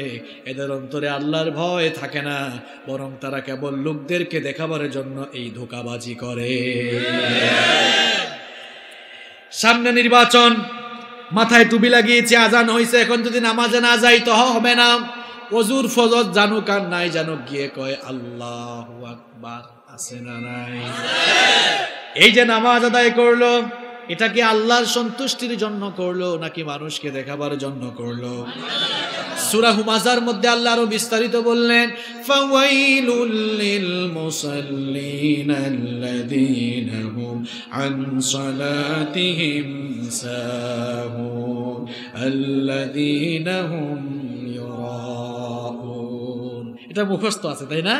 এটা অর্থ কি? ফাওয়াইলুল লিল মুসাল্লিন, আল্লাহ তাআলা বলছেন ওই মুসল্লিদের জন্য ধ্বংস। আল্লাযীনা হুম ইউরাউন, যারা মানুষকে দেখাবার জন্য নামাজ আদায়। মুনাফিকরা মানুষ দেখাবার জন্য হজ আদায় করে। আমি একবার এক হাজী সাহেবকে দেখলাম, হজে যাচ্ছে, বিমানে উঠে নাই, টিকিটটা হাতে নিয়েছে, বোর্ডিং শেষ করে, ইমিগ্রেশন শেষ করে টিকিট হাতে নিয়ে বসে আছে। লোকটার ফ্লাইটও হয় নাই। দেখলাম তার ফেসবুক আইডির মধ্যেই ব্যানার ছাপা হয়েছে, হাজী অমুক সাহেব। বুঝতে পেরেছেন বাটপারি কারে কয়? এখনো ফ্লাইট হয় নাই, আমার নিজের দেখা লোক, কিন্তু নাম বলবো না, আমার এলাকার, এটা আমার এলাকার, আপনাদের এলাকার না। আমি বললাম কিরকম ধোঁকাবাজ দেখছো, এখনো বিমানে উঠে নাই, যদি যাওয়ার আগে মারা যায় হাজি হইতে পারবে? আর কথা বলেন, হতে পারবে? তো এই দেশে হাজি লাগাচ্ছে, এখনো হজও করলো না। হজে কি আল্লাহর জন্য যাচ্ছে নাকি হাজি লাগাবার জন্য যাচ্ছে? আর হাজি আর আলহাজ লাগান কেন? এখানে দেখলাম একজন আমার নামের আগে আলহাজ লিখেছে। কেন? কেন এটা? যে 5 ওয়াক্ত নামাজ আদায় করে, আমরা কি বলি মুসল্লি আব্দুর রহমান? কথা বলেন। যে যাকাত, যে নামাজ আদায় করে তাকে বলে মুসল্লি, তাকে কি বলে? মুসল্লি। যে যাকাত দেয় তাকে বলা হয় আল মুজাক্কি, মানে যে যাকাত দেয়। তাহলে আপনারা কি বলেন যাকাতদাতা আব্দুস সত্তার সাহেব বলেন? তাহলে হজ করলে, তাহলে নামাজ আদায় করে যদি মুসল্লি আব্দুস সত্তার নাম না হয়, যাকাত দিয়ে যদি যাকাতদাতা আব্দুস সত্তার না হয়, হজ করলে নামের আগে হাজি আর আলহাজ, এটা কি ফ্যাশন শু বের করেছেন নাকি? একবার হজ করলে হাজি, দুইবার তিনবার করলে কয় ডবল হাজি, ট্রিপল হাজি। বুঝতে পেরেছেন? এগুলো অনেক এলাকায় আছে। দুইবার তিনবার হজ করলে কয় আমি আর হাজি না, আমি আলহাজ হয়ে গেছি। কি হয়ে গেছে? আচ্ছা, আমার নবীও তো হজ করেছেন। আমরা কি বলি আলহাজ কিংবা হাজি মুহাম্মদ সাল্লাল্লাহু আলাইহি সাল্লাম? আমরা কি বলি আলহাজ আবু বকর রাদিয়াল্লাহু আনহু? আমরা কি বলি হাজি উসমান রাদিয়াল্লাহু আনহু? আমরা কি বলি হাজি আলী রাদিয়াল্লাহু আনহু? উনাদের ইমানের ধারে কাছে আপনি যেতে পারবেন? এ কথা কর না কেন, যেতে পারবেন? গোটা দুনিয়ার মানুষের আমলগুলোকে একত্রিত করা হলে একজন সাহাবীর জুতার তলার সমান হবে না। কোন সাহাবী তো নামের আগে হাজি লিখলেন না, আলহাজ লিখলেন না। এত ফুটানি কেন আপনার? এগুলো আরাবিয়ান কান্ট্রিতে নাই, এগুলো বাংলাদেশ, ভারত আর পাকিস্তানে আছে। আল্লাহ আমাদেরকে বুঝার তৌফিক দিন। তো এই যে মুনাফিক মার্কা মানুষের স্বভাব, এরা যখনই কোনো কাজ করে আল্লাহর সন্তুষ্টির জন্য করে না, মানুষকে দেখাবার জন্য। এটাও মুনাফিকের একটা স্বভাব। প্রিয় ভাইয়েরা, আপনারা কি আলোচনা শুনে শুনে শুধু মজা নিচ্ছেন নাকি? এগুলো আপনার চরিত্রের সাথে মিললে আপনি এটা তওবা করে যান, যার জন্য এই কাজ আমার দ্বারা। মুনাফিকের 5 নাম্বার বৈশিষ্ট্য হলো এরা দেখতে নাদুস নুদুস হলেও, চেহারা সুন্দর হলেও আল্লাহ বলছেন এদের অন্তরটা ব্যাধিগ্রস্ত হয়ে আছে। মুনাফিকগুলোর অন্তরের মধ্যে রোগ আছে। জোরে কোন কি আছে? কোরআনে কারীমের 2 নাম্বার সূরা, সূরাতুল বাকারা এর 10 নাম্বার আয়াতে আল্লাহ পাক সুন্দর করে বলছেন, ফি কুলুবিহিম মারাদুন ফাযাদাহুমুল্লাহু মারাদা ওয়া লাহুম আযাবুন আলীম বিমা কানু ইয়াকযিবুন। আল্লাহ পাক বলেন মুনাফিকদের অন্তরে ব্যাধি আছে, রোগ আছে। তাদের এই রোগকে আরো বাড়িয়ে দেন কে? কিসের রোগ? কিসের রোগ? এটা নিফাকের রোগ, এটা গুমরাহির রোগ, এটা পথভ্রষ্টতার রোগ। আর এই রোগটা এমন রোগ, ভাই আমার দিকে তাকান, শুনেন, খুব গুরুত্বপূর্ণ একটা কথা বলছি। করোনা ভাইরাসে কেউ যদি মারা যায়, ক্যান্সারে যদি কেউ মারা যায়, স্ট্রোক করে, অ্যাটাক করে, হার্ট অ্যাটাক করে কেউ যদি কেউ মারা যায়, লোকটা জাহান্নামে যাবে এমন কথা কেউ আমরা বলতে পারবো? কথা বলেন, বলতে পারবো? দুনিয়ার যে কোনো রোগ নিয়ে মানুষ মারা গেলে ওই মানুষটা জাহান্নামে যাবে, আমরা এমন কথা কেউ বলতে পারবো না। কিন্তু মুনাফিকের রোগ নিয়ে মারা গেলে আল্লাহ পাক তাদের ব্যাপারে বলছেন, বাশশিরিল মুনাফিকিনা বিআন্না লাহুম আযাবান আলীমা। কোরআনে কারীমের 4 নাম্বার সূরা, সূরাতুন নিসা এর 138 নম্বর আয়াতে আল্লাহ পাক বলছেন, মুনাফিকের রোগ নিয়ে যারা দুনিয়া থেকে বিদায় হবে, ওগো আমার নবী মুনাফিকদের ব্যাপারে গোটা উম্মতকে জানিয়ে দেন, আল্লাহ তাআলা মুনাফিকদের জন্য কঠিন আযাবের সুসংবাদ দিচ্ছেন। আযাবের কি সুসংবাদ হয় না দুঃসংবাদ হয়?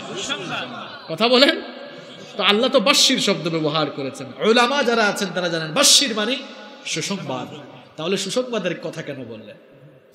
এক ছেলে খুব দুষ্ট, কিছু দুষ্ট পোলাপাইন আছে দেখবেন সারাদিন শুধু দুষ্টমি করে, মা হাতের নাগালে পায় না। কয় বাবারে বাজার তোমাকে তো হাতের নাগালে পাই না, আজকে বাসায় আসো না, সন্ধ্যায় আসো, তোমার বাপের কাছে বিচার দেব, তোমার বাপের হাতে মার খাইলে মজা বুঝবা। আচ্ছা, মার খাইলে মজা লাগে? কথা বলেন, মার খাইলে মজা লাগে? তো মা সন্তানকে বললেন, বাবারে মার খাইলে মজা বুঝবা। এর অর্থ কি? এই কথাটির উদ্দেশ্য হচ্ছে, এই কথার অবজেক্ট হচ্ছে শাস্তির তীব্রতা বুঝাচ্ছেন। কত মারাত্মক শাস্তি হবে তা তুমি চিন্তাও করতে পারবা। আল্লাহ তাআলা এখানে শাস্তির সুসংবাদ দিয়ে অবজেক্ট বুঝাচ্ছেন, উদ্দেশ্য বুঝাচ্ছেন যে কত মারাত্মক শাস্তি যে মুনাফিকদের জন্য আমি রেখেছি, এটা কেউ চিন্তাও করতে পারবে? নাউযু বিল্লাহি মিন যালিক। আল্লাহ আমাদের ঈমানকে তুমি নিফাক থেকে বাঁচাও, আল্লাহ আমাদেরকে ঈমানদার বানাও, আমিন। আস্তে বলেন আমিন। আল্লাহ আমাদেরকে মুত্তাকি বানাও। তাহলে মুনাফিকের 5 নম্বর বৈশিষ্ট্য হচ্ছে মুনাফিকরা নিফাক নামক রোগে আক্রান্ত। কি রোগে আক্রান্ত? প্রিয় ভাইরা, কষ্ট হচ্ছে? বাকি পয়েন্টগুলো শর্ট আছে, অসুবিধা নেই। মুনাফিকের 6 নম্বর বৈশিষ্ট্য হলো মুনাফিকগুলো সন্ত্রাসী। মুনাফিকগুলো কি?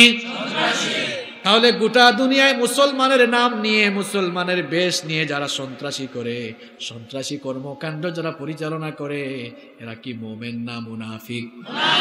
মুমিন না মুনাফিক? এরা পৃথিবীতে বিশৃঙ্খলা সৃষ্টিকারী হয়। সন্ত্রাসীর মাধ্যমেই তো মানুষেরা ফিতনা ফাসাদ বিশৃঙ্খলা ঘটায়। এই সকল মানুষদের স্বভাব সম্পর্কে কোরআনে কারীমের 2 নম্বর সূরা সূরাতুল বাকারা এর 11 এবং 12 নম্বর আয়াতে আল্লাহ পাক সুন্দর করে বললেন, ওয়া ইযা ক্বিলা লাহুম লা তুফসিদু ফিল আরদি ক্বালু ইন্নামা নাহনু মুসলিহুন। এদেরকে যখন বলা হয় তোমরা দুনিয়ায় ফাসাদ সৃষ্টি করো না, বিশৃঙ্খলা সৃষ্টি করো না, জেনোসাইড করো না, সন্ত্রাস সৃষ্টি করো না, তখন তারা বলে ইন্নামা নাহনু মুসলিহুন, আমরা তো ফাসাদ সৃষ্টি করছি না, আমরা সংস্কারমূলক কাজ করছি।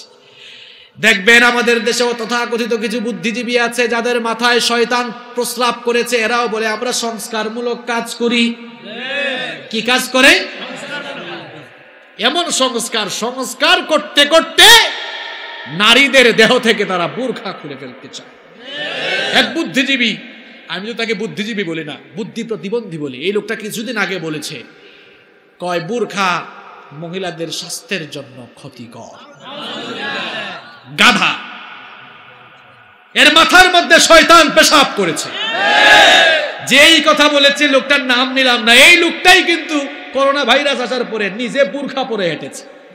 আরে বাপরে বাপ, করোনা ভাইরাস আসার পরে দেখছেন আপনারা কি অবস্থা? আমরা তো শুধু মাস্ক পরি, তারা মাথার মধ্যে নেট জালের মতো কি একটা জানি লাগায়, তারপর সামনে দিয়ে আবার হেলমেটের মতো কি জানি পরে, এরপরে পিপিই বুরখার মতো আছে না আরেকটা। তো করোনা ভাইরাস আসার পরে যারা বুরখার বিরুদ্ধে কথা বলেছে, এতদিন যে প্রগতিশীলদেরকে আপনারা দেখেছেন, তারাও বুরখার ভেতরে ঢুকে গিয়েছে। বুরখা স্বাস্থ্যের জন্য যদি ক্ষতিকর হয়, গাধা বুরখা তুই পরস কেন? আমি তো এই কথা এভাবে বলি, যার ভেতরে আত্মসম্মান বোধ নাই, যে তার স্ত্রী, তার মেয়ে, তার মা বোনকে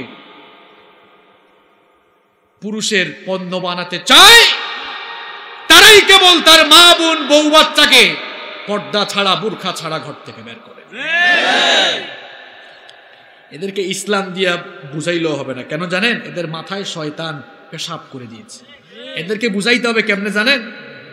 আজকে একটু অভিনয় হোক। হ্যাঁ, বুদ্ধিজীবীদেরকে বলবেন, হ্যাঁ বুদ্ধিজীবী, আপনি কিন্তু বুদ্ধিজীবী লোকজনকে দেখাচ্ছে, বলবেন এই বুদ্ধিজীবী একটু 20 বছর আগে ফিরে যাও তো। আপনার বয়স তো আর 20 না, এদের বয়স তো 40 বছর হয়ে গেছে, 50 বছর হয়ে গেছে। সবাই ওনার দিকে তাকায়েন না, আমি এক্সাম্পল দিচ্ছি। বলবেন এরকম যে আপনার বয়স তো 40-45 হয়েছে, একটু 20 বছর আগে যান। 20 বছর আগে গেলে 40 থেকে 20 বাদ দিলে কত থাকে? তাকে বাস্তব উদাহরণ দিয়ে বুঝাবেন যে 20 বছর বয়সী একটা ছেলের সামনে উলঙ্গ নারী থাকলে অ্যাট্রাকশন আসার কথা নাকি কথা না? যদি না আসে আপনি পুরুষই না, আপনি রোগাক্রান্ত, আপনি হিজড়া কিনা দেখেন, গিয়ে টেস্ট করেন। হয়তো আপনি ভালো মানুষ ছিলেন, নিজেকে আপনি প্রোটেক্ট করেছেন, হেফাজত করেছেন, তাকে ভালোভাবে আপনি বুঝান যে আপনি খুব ভালো মানুষ, ভালো মনের মানুষ, এই জন্য তাকান নাই। কিন্তু বলেন তো, ওই বয়সী অনেক ছেলে পেলে কুদৃষ্টি দেয়, এরকম সমাজে ছিল না? দেখবেন সে ঠিকই উত্তর দিবে, হ্যাঁ এরকম অনেক আছে। তা আপনি বলবেন অন্তত এদের কুদৃষ্টি থেকে আপনার মেয়েকে, আপনার মাকে, আপনার বোনকে, আপনার স্ত্রীকে এদের কুদৃষ্টি থেকে বাঁচাবার জন্য হলেও তো এদেরকে বুরখা পরানো জরুরি।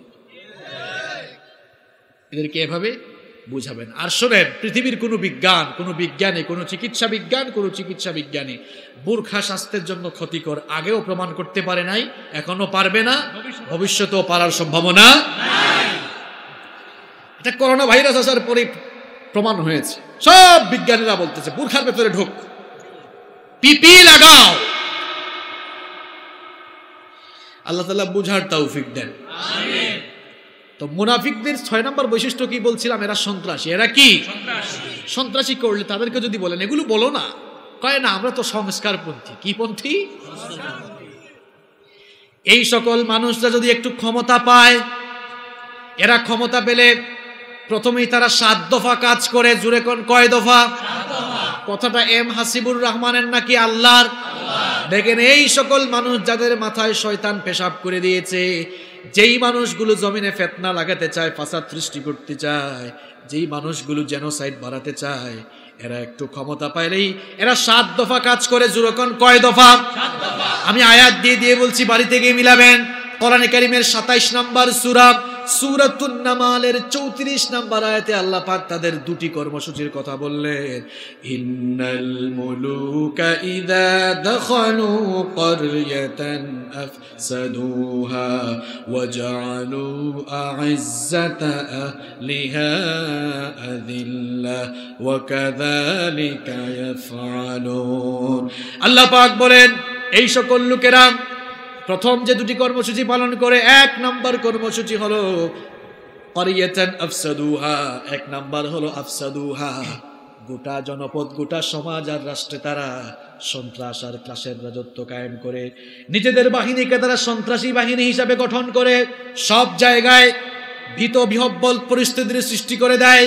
আর 2 নম্বর কর্মসূচি হলো ওয়াজালু আ'ইজ্জাতা আহলিহা আযিল্লা, ওই সমাজের, ওই জনপদের, ওই দেশের, ওই রাষ্ট্রের সম্মানিত মানুষগুলোকে তারা অপমানিত করার ব্যবস্থা করে। দিনের পর দিন, যুগের পর যুগ যারা কোরআনের কথা বলেছেন, তারা এমন ভাবে তাদেরকে অপমানের ব্যবস্থা করে, অপমানিত করতে করতে তাদেরকে ধর্ষণকারী আর লুণ্ঠনকারী বানিয়ে ফেলে।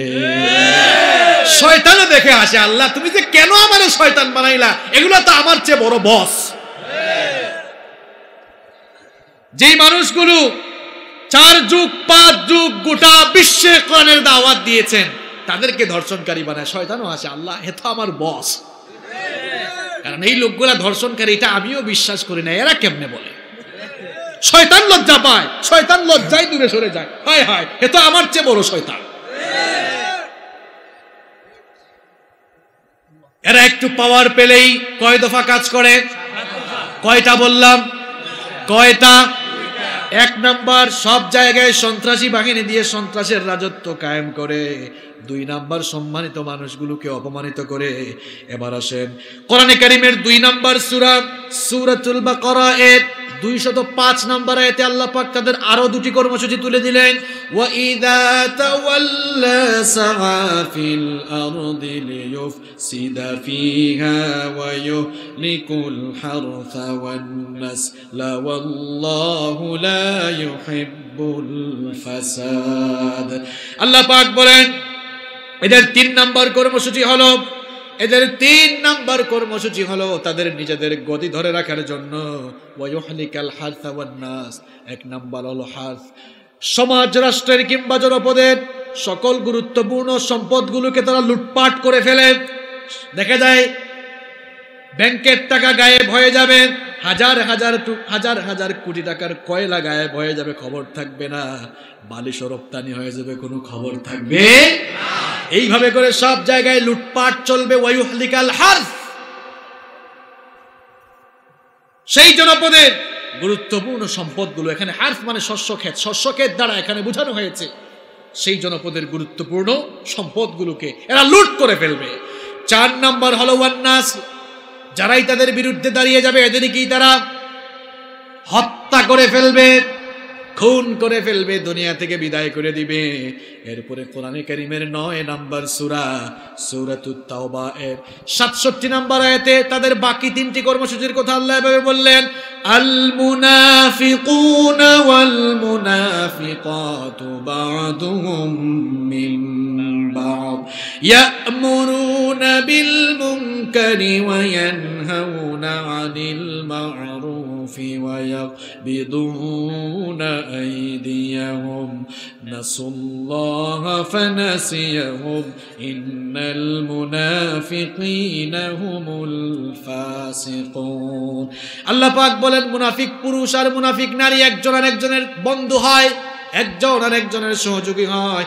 এরা যদি ক্ষমতা পায় 5 নাম্বার যে কাজ করে আল্লাহ পাক বলছেন ইয়ামুরুনা বিল মুনকার, এরা যদি একটু পাওয়ার পায়, ক্ষমতা পায়, তাহলে আইন পাশ করে সকল অন্যায় আর হারাম কাজগুলোর লাইসেন্স তারা দিয়ে দিবে।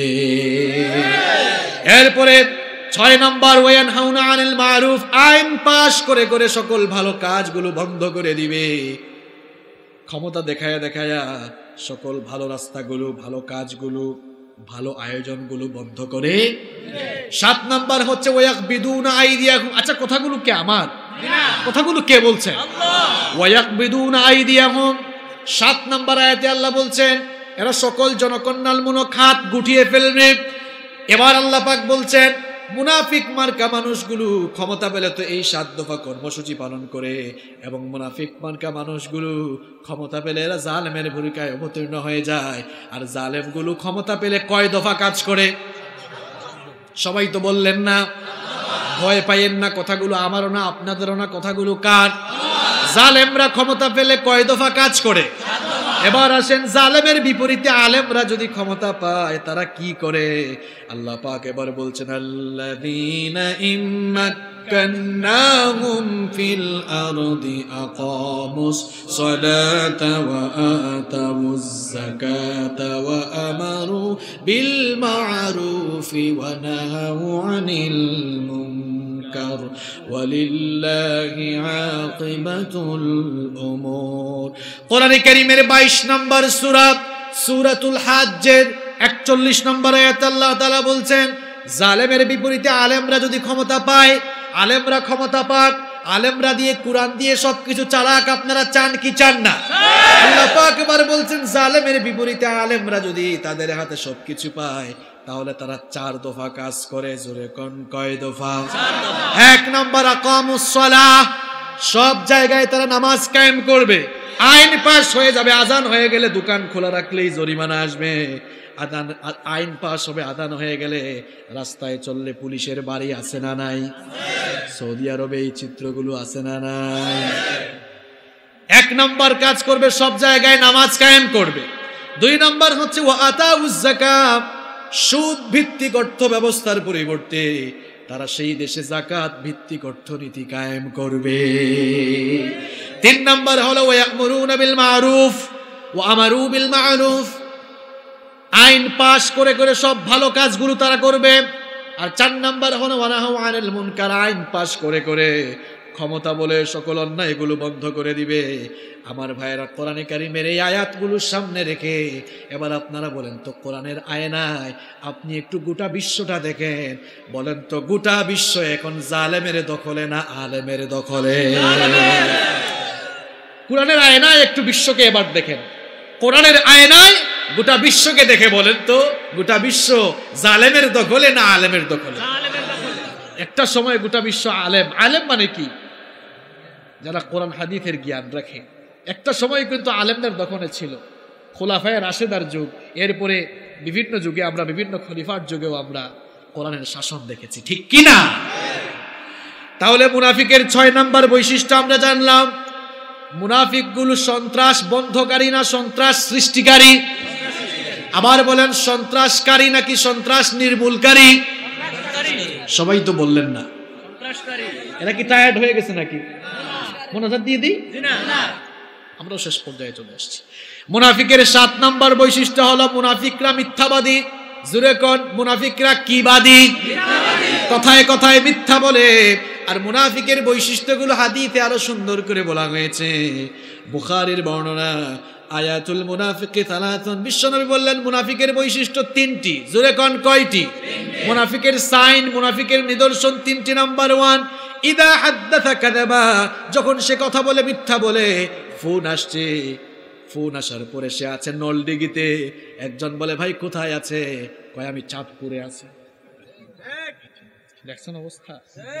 এরা কি বাদী? কিছুক্ষণ আগেই তার ছেলেকে লিখাচ্ছে, বাবা লিখো, সত্য মানুষকে মুক্তি দেয়, মিথ্যা মানুষকে ধ্বংস করে। এমন সময় ফোন আসছে, ভাইজান কি বাড়িতে আছেন নাকি? ছেলেকে দেয়া বলায় বলো আব্বাজান বাড়িতে নাই। এরকম মানুষ লক্ষ্মীপুরে নাই? এই আলামতটা ইমানদারের না মুনাফিকের? এরপরে ওয়াইদা ওয়াদা আখলাফা, মুনাফিক যখন ওয়াদা করে ওয়াদা ভঙ্গ করে। 3 নাম্বার ওয়াইদা তুমিনা খানা, আমানত রাখা হলে আমানতের কি করে?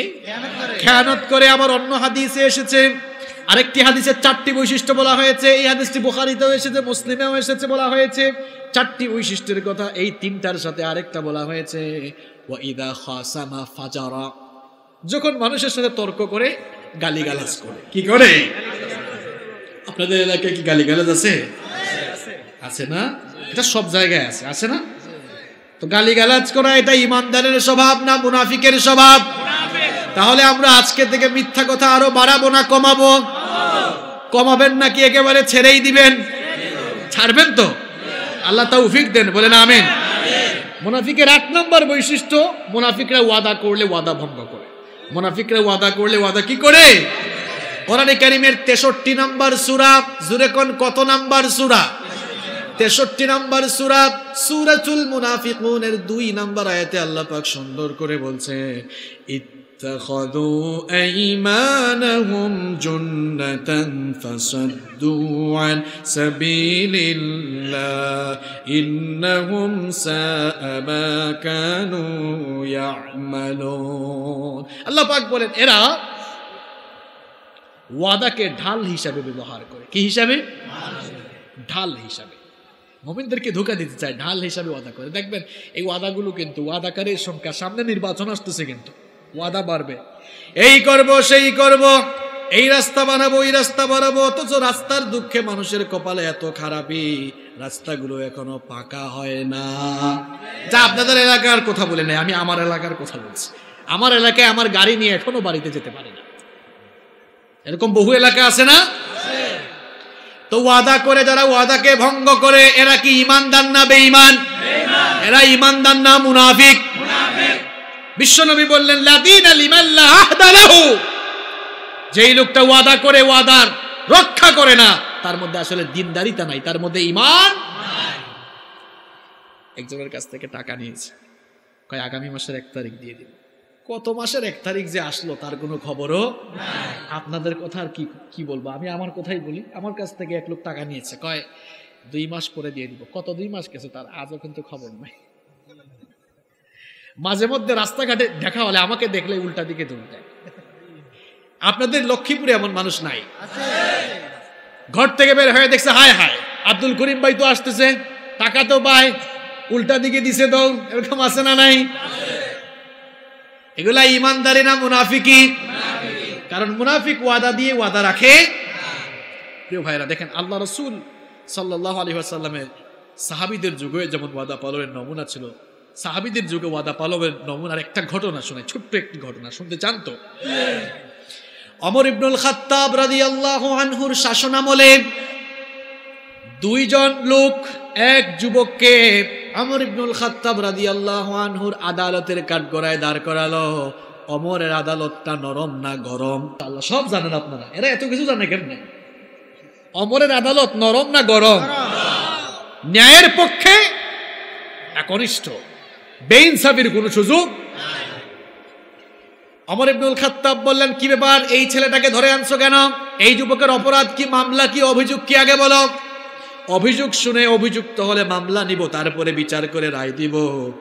যেই 2 জন লোক ধরে এনেছিল তারা বলল, এই লোকটা আমাদের, এই যুবক ছেলেটি আমাদের বাবাকে হত্যা করেছে। যুবক ছেলেকে এবার ওমর ইবনুল খাত্তাব রাদিয়াল্লাহু আনহু জিজ্ঞেস করলেন, কি ব্যাপার, তুমি কি তাদের বাবাকে সত্যি সত্যি হত্যা করেছো নাকি? যুবকও তখন স্বীকৃতি দিল, সে বলল, হ্যাঁ আমি এদের বাবাকে হত্যা করেছি। ওমর ইবনুল খাত্তাব বললেন, কি কারণে হত্যা করেছো, পুরো ঘটনাটা আমাকে শোনাও।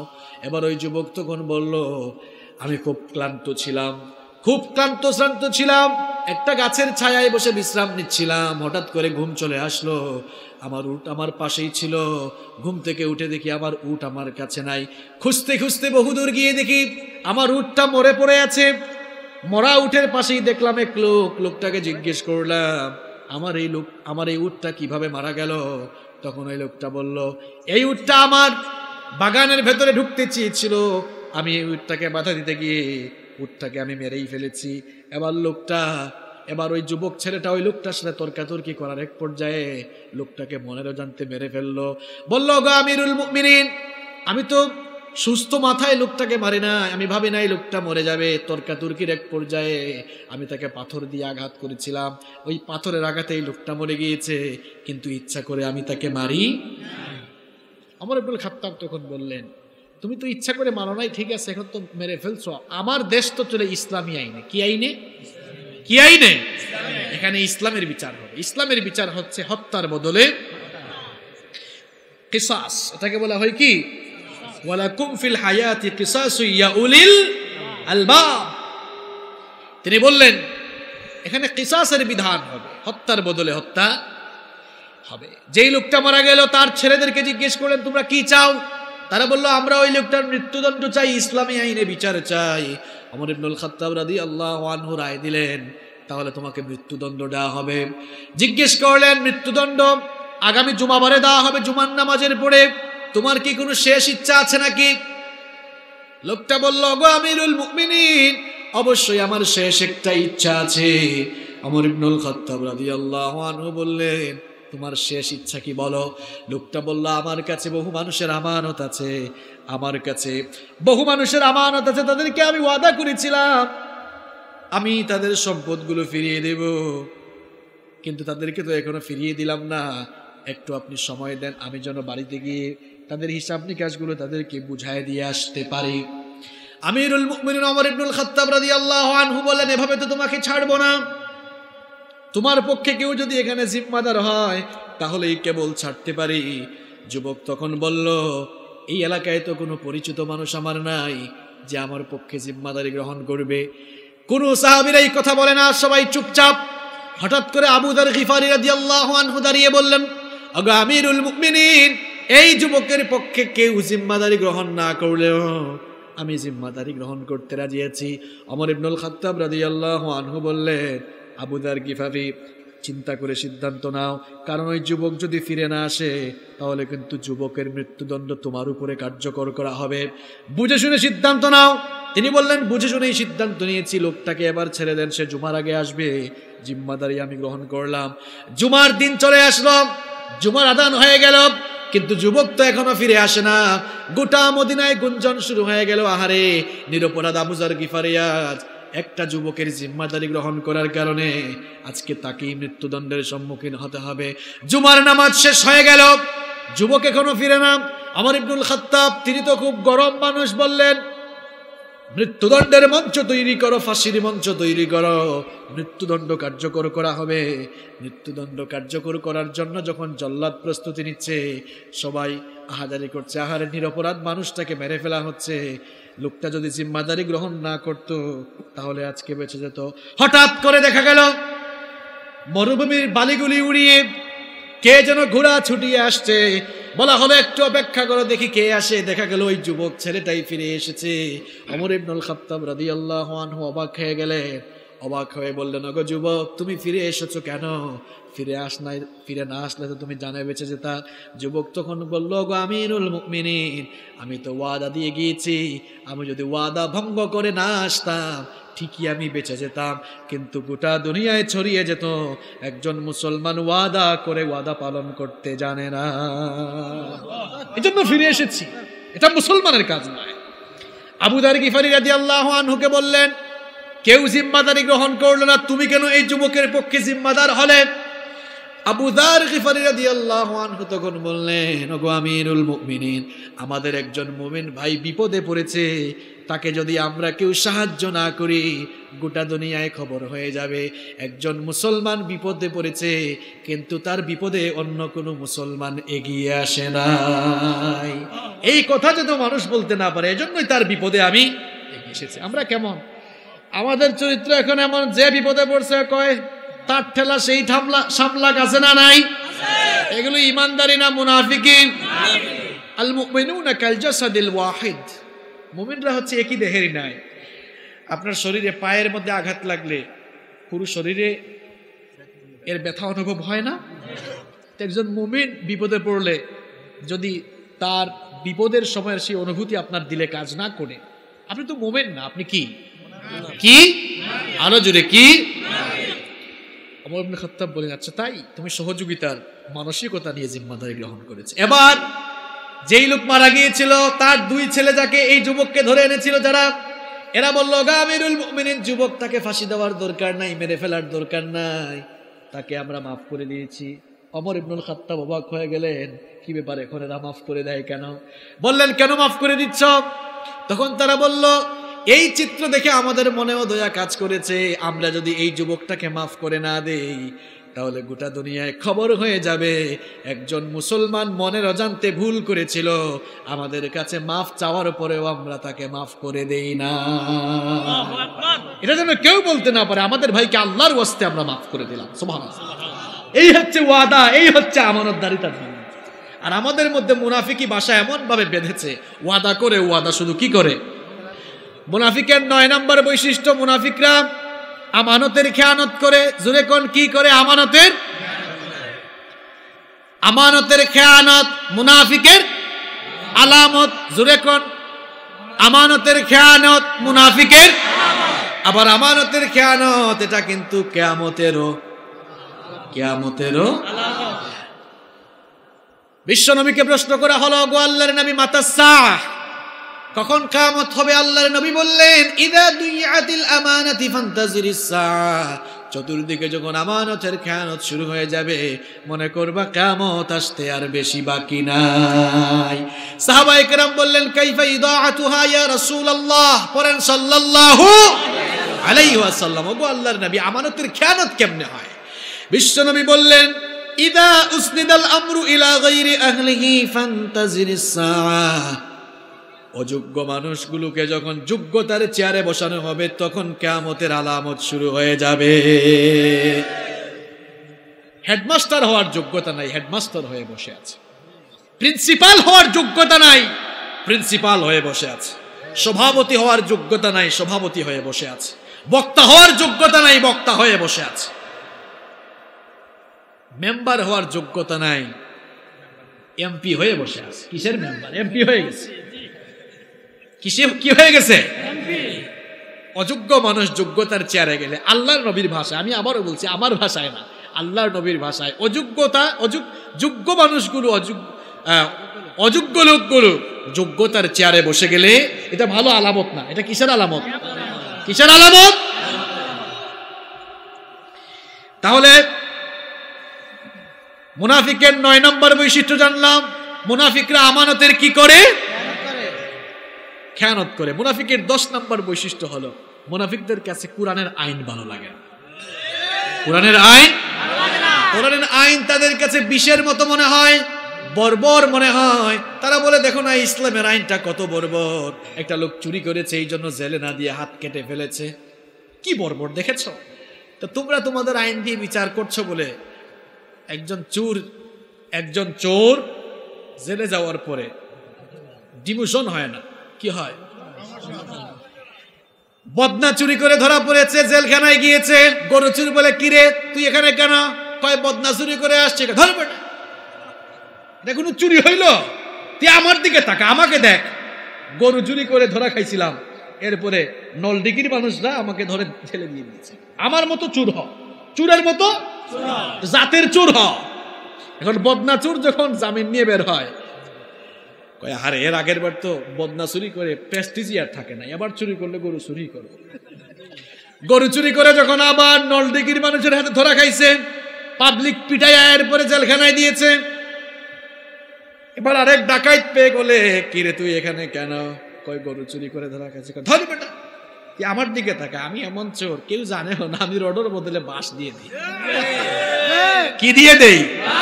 এবার গরু চুর বের হয়ে তিন চুর, চাল চুর, গম চুর হওয়ার চিন্তা করে।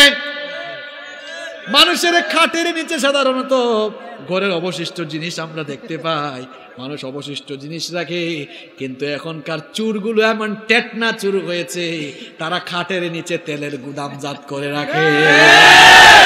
কেমন টেটনা চুর চিন্তা করেছেন আপনি? তো তেল চুর যখন ধরা খেয়ে, আমাদের সরকার কিন্তু দুর্নীতির বিপক্ষে, মাশাআল্লাহ, এদেরকে ধরা হয়েছে। তেল চুর যখন যায়, তেল চুর যাওয়ার পরে এবার বালিশ চুর আছে না, আরেক গ্রুপ, ধরবে না, তুই তেল চুরি করেছিস, আমি তো বালিশ চুরি করে আসছি, হইলে আমার মতো হ। আমার ভাইরা, কোরআনের আইনকে যারা বর্বর আইন বলে, এরা সমাজ থেকে দেশ থেকে চুরি কমাতে চায় না, বরং এরা সমাজে আর দেশে আরো চুরি বাড়াতে চায়। কোরআনের আইন দিয়ে চুরির বিচার করে দেখো, একজন চুরের হাত কেটে দাও, দেশে যতগুলো চুর আছে জনমের মতো সাইজ হয়ে যাবে। একটা জেনার বিচার, ধর্ষণের বিচার কোরআন দিয়ে করে দেখো, যতগুলো বদমাশ এই দেশে আছে সবগুলো জনমের মতো সাইজ হয়ে যাবে। মুনাফিক গুলো কোরআনের আইন চায় না, কারণ কোরআনের আইন চালু হয়ে গেলে তারা বদমাশি করতে পারবে না। কোরআনের আইন চালু হয়ে গেলে নারীদেরকে নিয়ে তারা নাইট ক্লাবের মধ্যে মজা করতে পারবে না, কারণ নারীদেরকে নিয়ে মজা করলে ইসলামের আইন নরম না গরম? ইসলামী আইন থাকলে তো সমস্যা, তাদের হাতে আইন আছে, সে যা মন চায় তাই করতে। কি আপনি রাগ করছেন নাকি? এজন্য তারাই কোরআনের আইন চায় না। কোরআনে কারীমের 4 নম্বর সূরা সূরাতুন নিসা এর 61 নম্বর আয়াতে আল্লাহ পাক এই স্বভাবের মানুষগুলো সম্পর্কে বলছেন, ওয়া ইযা ক্বিলা লাহুম তাআলাউ ইলা মা আনজালাল্লাহু ওয়া ইলার রাসূলি রাআইতাল মুনাফিকিনা ইয়াসুদ্দুনা আনকা সুদুদা। আল্লাহ পাক বলেন, যখন এদেরকে বলা হয় আসো আল্লাহ আর রাসূলের বিধানের দিকে চলে আসো, তখনই আল্লাহ পাক বলছেন, ওগো আমার নবী, আপনি মুনাফিক মার্কা লোকদেরকে দেখবেন আল্লাহর বিধানের দিকে না এসে পাশ কাটিয়ে তারা অন্য দিকে চলে যায়। এই স্বভাবের মানুষগুলো ঈমানদার না মুনাফিক? আরো জোরে বলেন, ঈমানদার না মুনাফিক? মুনাফিকের 11 নম্বর বৈশিষ্ট্য হলো, মুনাফিকের 11 নম্বর বৈশিষ্ট্য হলো, বলতাম এটা? বলবো তো? আপনারা বলছেন তো? মুনাফিকের 11 নম্বর বৈশিষ্ট্য হলো, মুনাফিকরা সব সময় একটা ভয়ের ভিতরে থাকে, না জানি কোরআন কোন সময় আমাদের চরিত্র ফাঁস করে দেয়। মসজিদে ঢুকলে ইমাম আর খতিব সাহেবকে বলে, হুজুর সব বলিয়েন কিন্তু এটা বলিয়েন না, কারণ এটা বললেই তো আমার সাথে কথাটা আমার না আল্লাহর, কথাটা আমার না আল্লাহর। আমি তো সূরার আয়াত নাম্বার বলছি, বাড়ি গিয়ে মিলাবেন। কোরআনে কারীমের 9 নম্বর সূরা সূরাতুত তাওবা এর 64 নম্বর আয়াতে আল্লাহ পাক এই স্বভাবের মানুষগুলো সম্পর্কে বললেন, ইয়াহযারুল মুনাফিকুনা আন তুনাজ্জালা আলাইহিম সূরাতুন তুনাব্বিউহুম বিমা ফি কুলুবিহিম কুল ইস্তাহজিউ ইন্নাল্লাহা মুখরিজুম মা তাহযারুন। আল্লাহ পাক বললেন, মুনাফিকরা সব সময় সাবধান সতর্ক থাকে, ভয়ে থাকে, না জানে কোন সময় কোন সূরা বা আয়াত নাজিল করে কিংবা কোন সূরা বা কোন আয়াত বলে তাদের চরিত্র ফাঁস হয়ে যায় কিনা। এই জন্য দেখা যায় মাহফিলের প্যান্ডেলেও কিছু মানুষ মাহফিলে হুজুরের পাশে স্টেজে বসে হুজুর যখন কোরআন দিয়ে বাস্তবিক কথাগুলো বলে হয়তো স্লিপ দেয় কিংবা মাহফিলের মধ্যে গন্ডগোল সৃষ্টি করে। বাংলাদেশে মাহফিলে গন্ডগোল কোনোদিন ছিল না। আচ্ছা চাচা, আপনি কোনোদিন দেখেছেন বলেন? দেখেছেন? কিন্তু এখন এগুলো আছে না নাই? কোরআনের এই দেশে, শাহজালালের এই দেশে, শাহপরানের এই দেশে, শাহ মাখদুমের এই দেশে, শাহ আমানতের এই দেশে, ওলিয়া উলিয়ার এই জমিনে, উলামায়ে কেরামের এই দেশে, উলামায়ে কেরামদেরকে যারা কোরআনের কথা বলতে বাধা দিবে, কোরআন প্রেমিক তাওহীদি জনতা তাদেরকে রুখে দিবে। যেখানে কোরআনের মাহফিলে যারাই বিশৃঙ্খলা করতে চায় সেখানে আমরা তাদেরকে বিশৃঙ্খলা করতে দিব না। এর মানে এই না তাদেরকে পিটাবেন, মারপিট করবেন না। ইসলাম কখনো এসবের পক্ষে। আমার সেই ভাইদেরকে আমরা বুঝাবো, বলবো আপনারা বসেন ভাই, শোনেন কথাগুলো, শোনেন, মাথায় ধরে বুঝাবো, পিঠে হাত দিয়ে বুঝাবো, বুঝাবো বুঝাবো বুঝাবো। এরপরেও না বুঝলে আছে না নাই? আছে না নাই? এটা তো রাজনৈতিক মঞ্চ নয়, এটা কোরআনের মঞ্চ। কোরআনের মঞ্চে আলেমরা কোরআনের কথা বলবেই বলবেই, আপনারাও সুযোগ করে দিবেন ইনশাআল্লাহ। তাহলে মুনাফিকদেরকে চিনতে পারছেন তো? এরা সবসময় ভয় থাকে, না জানি হুজুর কোন সময় যে আমার দুর্নীতির কাপড় চোপড় খুলে দিয়ে আমাকে একদম ল্যাংটা বানায় দেয়, ভয় ভয় থাকে। না জানি হুজুর কোন সময় কোন কথা বলে আর আমার উপর পড়ে যায় কিনা। সব সময় একটা আতঙ্ক আছে না নাই? আতঙ্ক, কোন সময় না জানি কোন কথা বলে ফেলে। কথাগুলো তো আমার না, কথাগুলো কার? কথাগুলো কার? কষ্ট হচ্ছে আপনাদের? মুনাফিকদের 12 নম্বর বৈশিষ্ট্য হচ্ছে ঈমানদারদের উপরে কোনো বিপদ আসলে, মুসিবত আসলে তখন তারা খুশি হয়। তখন তারা কি হয়? খুশি হয়। আর কাফেরদের কাছে গিয়ে বলে, দেখছো এদের উপরে বিপদ আসছে, জন্য আমরা কি হইছি? খুশি হইছি। কোরআনে কারীমের 3 নম্বর সূরা, সূরা আলে ইমরানের 120 নম্বর আয়াতে আল্লাহ পাক বললেন, ইন তামসাসকুম হাসানাতুন তাসউহুম ওয়া ইন তুসিবকুম সাইয়্যাতুন ইয়াফরাহু বিহা ওয়া ইন তাসবিরু ওয়া اتقوا لا يضركم كيدهم شيئا إن الله بما يعملون محيط। আল্লাহ পাক বলছেন, যখন মুমিনরা মুসিবতে পড়ে, দুঃখ দুর্দশায়, কিংবা যখন মুমিনদের খারাপ সময় যায়, এখন মুনাফিকগুলো খুশি হয়, ভালো হয়েছে এদের উপর ঠাডা পড়ছে। ঠাডা বুঝেন তো আপনারা? আপনারা তো নোয়াখালীর পাশে, নোয়াখালীর লোকেরা বলে ঠেডা পড়ছে। আপনারা ঠেডা না ঠাডা বলেন? ঠাডা না? ইমানদারদের উপরে বিপদ আসলে ভালোই হয়েছে, ঠাডা পড়ছে। কি পড়ছে? এটা ইমানদারের স্বভাব না মুনাফিকের স্বভাব? এটা 13 নম্বর বৈশিষ্ট্য। মুনাফিকের 14 নম্বর বৈশিষ্ট্য হচ্ছে, সরি কয়টা বললাম? 12টা বলেছে। মুনাফিকের 13 নম্বর বৈশিষ্ট্য হচ্ছে ইমানদাররা যখন বিজয় পায়, ইমানদারদের কাছে গিয়ে বলে, তোমাদের বিজয়ে তো আমাদেরও শেয়ার আছে, আমাদেরও। আর যখন শয়তানরা বিজয় পায়, কয় আমাদের সাপোর্ট না হইলে তো তোমাদের এই অবস্থা হইতো। দুই দিকেই থাকতে চায় এরা, ইমানদার না মুনাফিক? কোরআনে কারীমের 4 নম্বর সূরা, সূরাতুন নিসা এর 141 নম্বর আয়াতে আল্লাহ পাক তাদের এই চরিত্র ফাঁস করে দিলেন, আল্লাযীনা ইয়াতারাব্বাসুনা বিকুম ফাইন কানা লাকুম ফাতহুম মিনাল্লাহি ক্বালু আলাম নাকুম মাআকুম ওয়া ইন কানা লিল কাফিরিনা নাসীবুন ক্বালু আলাম নাস্তাহবিয আলাইকুম ওয়া নামনাকুম মিনাল মুমিনিন।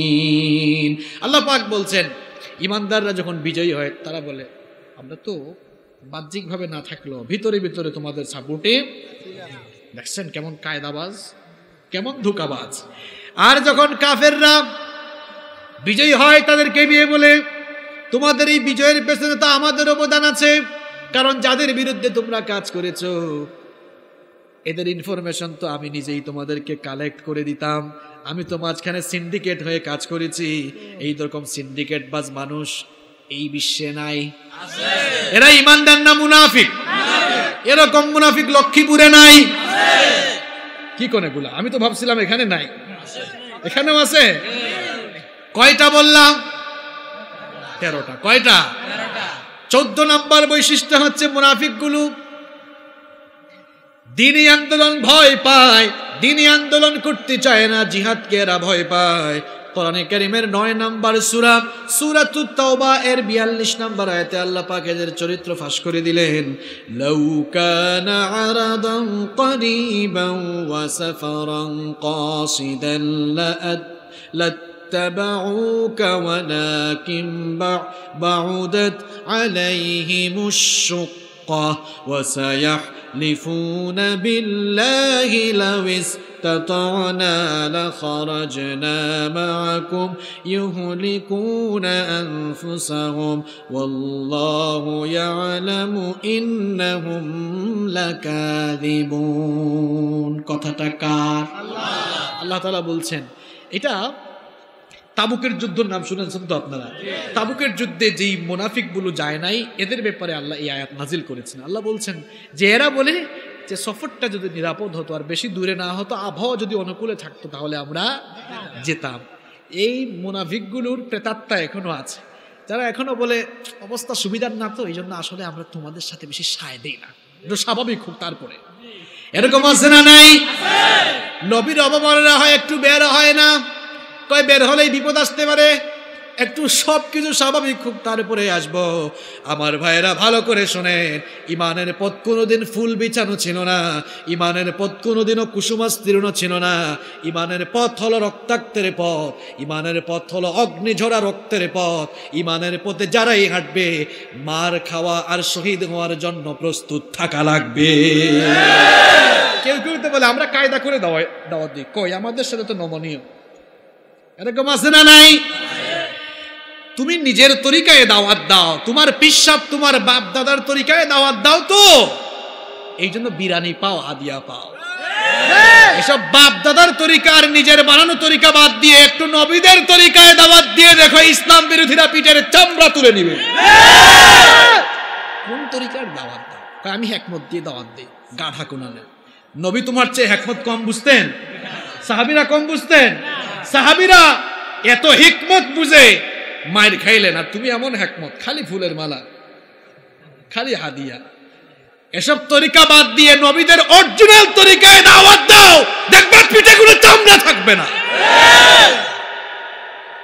আমরা নিজের তরিকায় চলবো না, নবীর তরিকায় চলবো। আল্লাহ কবুল করে নাও। 14টা বলে ফেলেছে, অনেক কষ্ট হয়েছে আপনাদের, তাই না? ফাইনালি শেষ, আলোচনা শেষ হয়ে যাবে। মুনাফিকের 15 নম্বর বৈশিষ্ট্য হচ্ছে, মুনাফিকরা নিজেদেরকে খুব চালাক ভাবে। কিভাবে? মনে করে আমরাই তো সবচেয়ে বড় চালাক, আমাদের কাছে কেউ আসতে পারবে নাকি? হ্যাঁ, যা মন চায় তাই করবো, আমরাই সবচেয়ে বেশি শক্তিশালী, আমরা সবচেয়ে বুদ্ধিমান, সবচেয়ে চালাক। এই সকল ধারণা পোষণ করা ইমানদারি স্বভাব না মুনাফিকি স্বভাব? কোরআনে কারীমের 2 নম্বর সূরা সূরাতুল বাকারা এর 13 নম্বর আয়াতে আল্লাহ পাক মুনাফিকদের এই চরিত্রের কথা এভাবে বললেন, ওয়া ইযা কিলা লাহুম আমিনু কামা আমানান নাসু ক্বালু আনুমিনু কামা আমানাস সুফাহা। আল্লাহ পাক বলেন, যখন তাদেরকে বলা হয় ইমানদারেরা যেভাবে ঈমান এনেছে, এইসব লোকেরা যেভাবে ঈমান এনেছে সেভাবে তোমরাও ঈমান আনো, তখন তারা বলে আমরা কি এদের মতো বোকা নাকি, এদের মতো নির্বুধ নাকি, আমরা তো অনেক চালাক। আল্লাহ পাক বলেন, আলা ইন্নাহুম হুমুস সুফাহাউ ওয়ালাকিন লা ইয়ালামুন। আল্লাহ পাক বলেন এরা নিজেরাও জানে না, আসলে এরা নিজেরাই হচ্ছে বোকা, নিজেরাই নির্বোধ। প্রিয় ভাইয়েরা, মুনাফিকদের কয়টা বৈশিষ্ট্য বললাম? কেউ উঠবেন না, উঠলেই কিন্তু এখন বিপদ আছে, এমন কথা বলবো, এখন উঠলেই বুঝবো মনে হয় কোনটা মিলে গেছে। মুনাজাতের আগে উঠলে কিন্তু বিপদ আছে আজকে।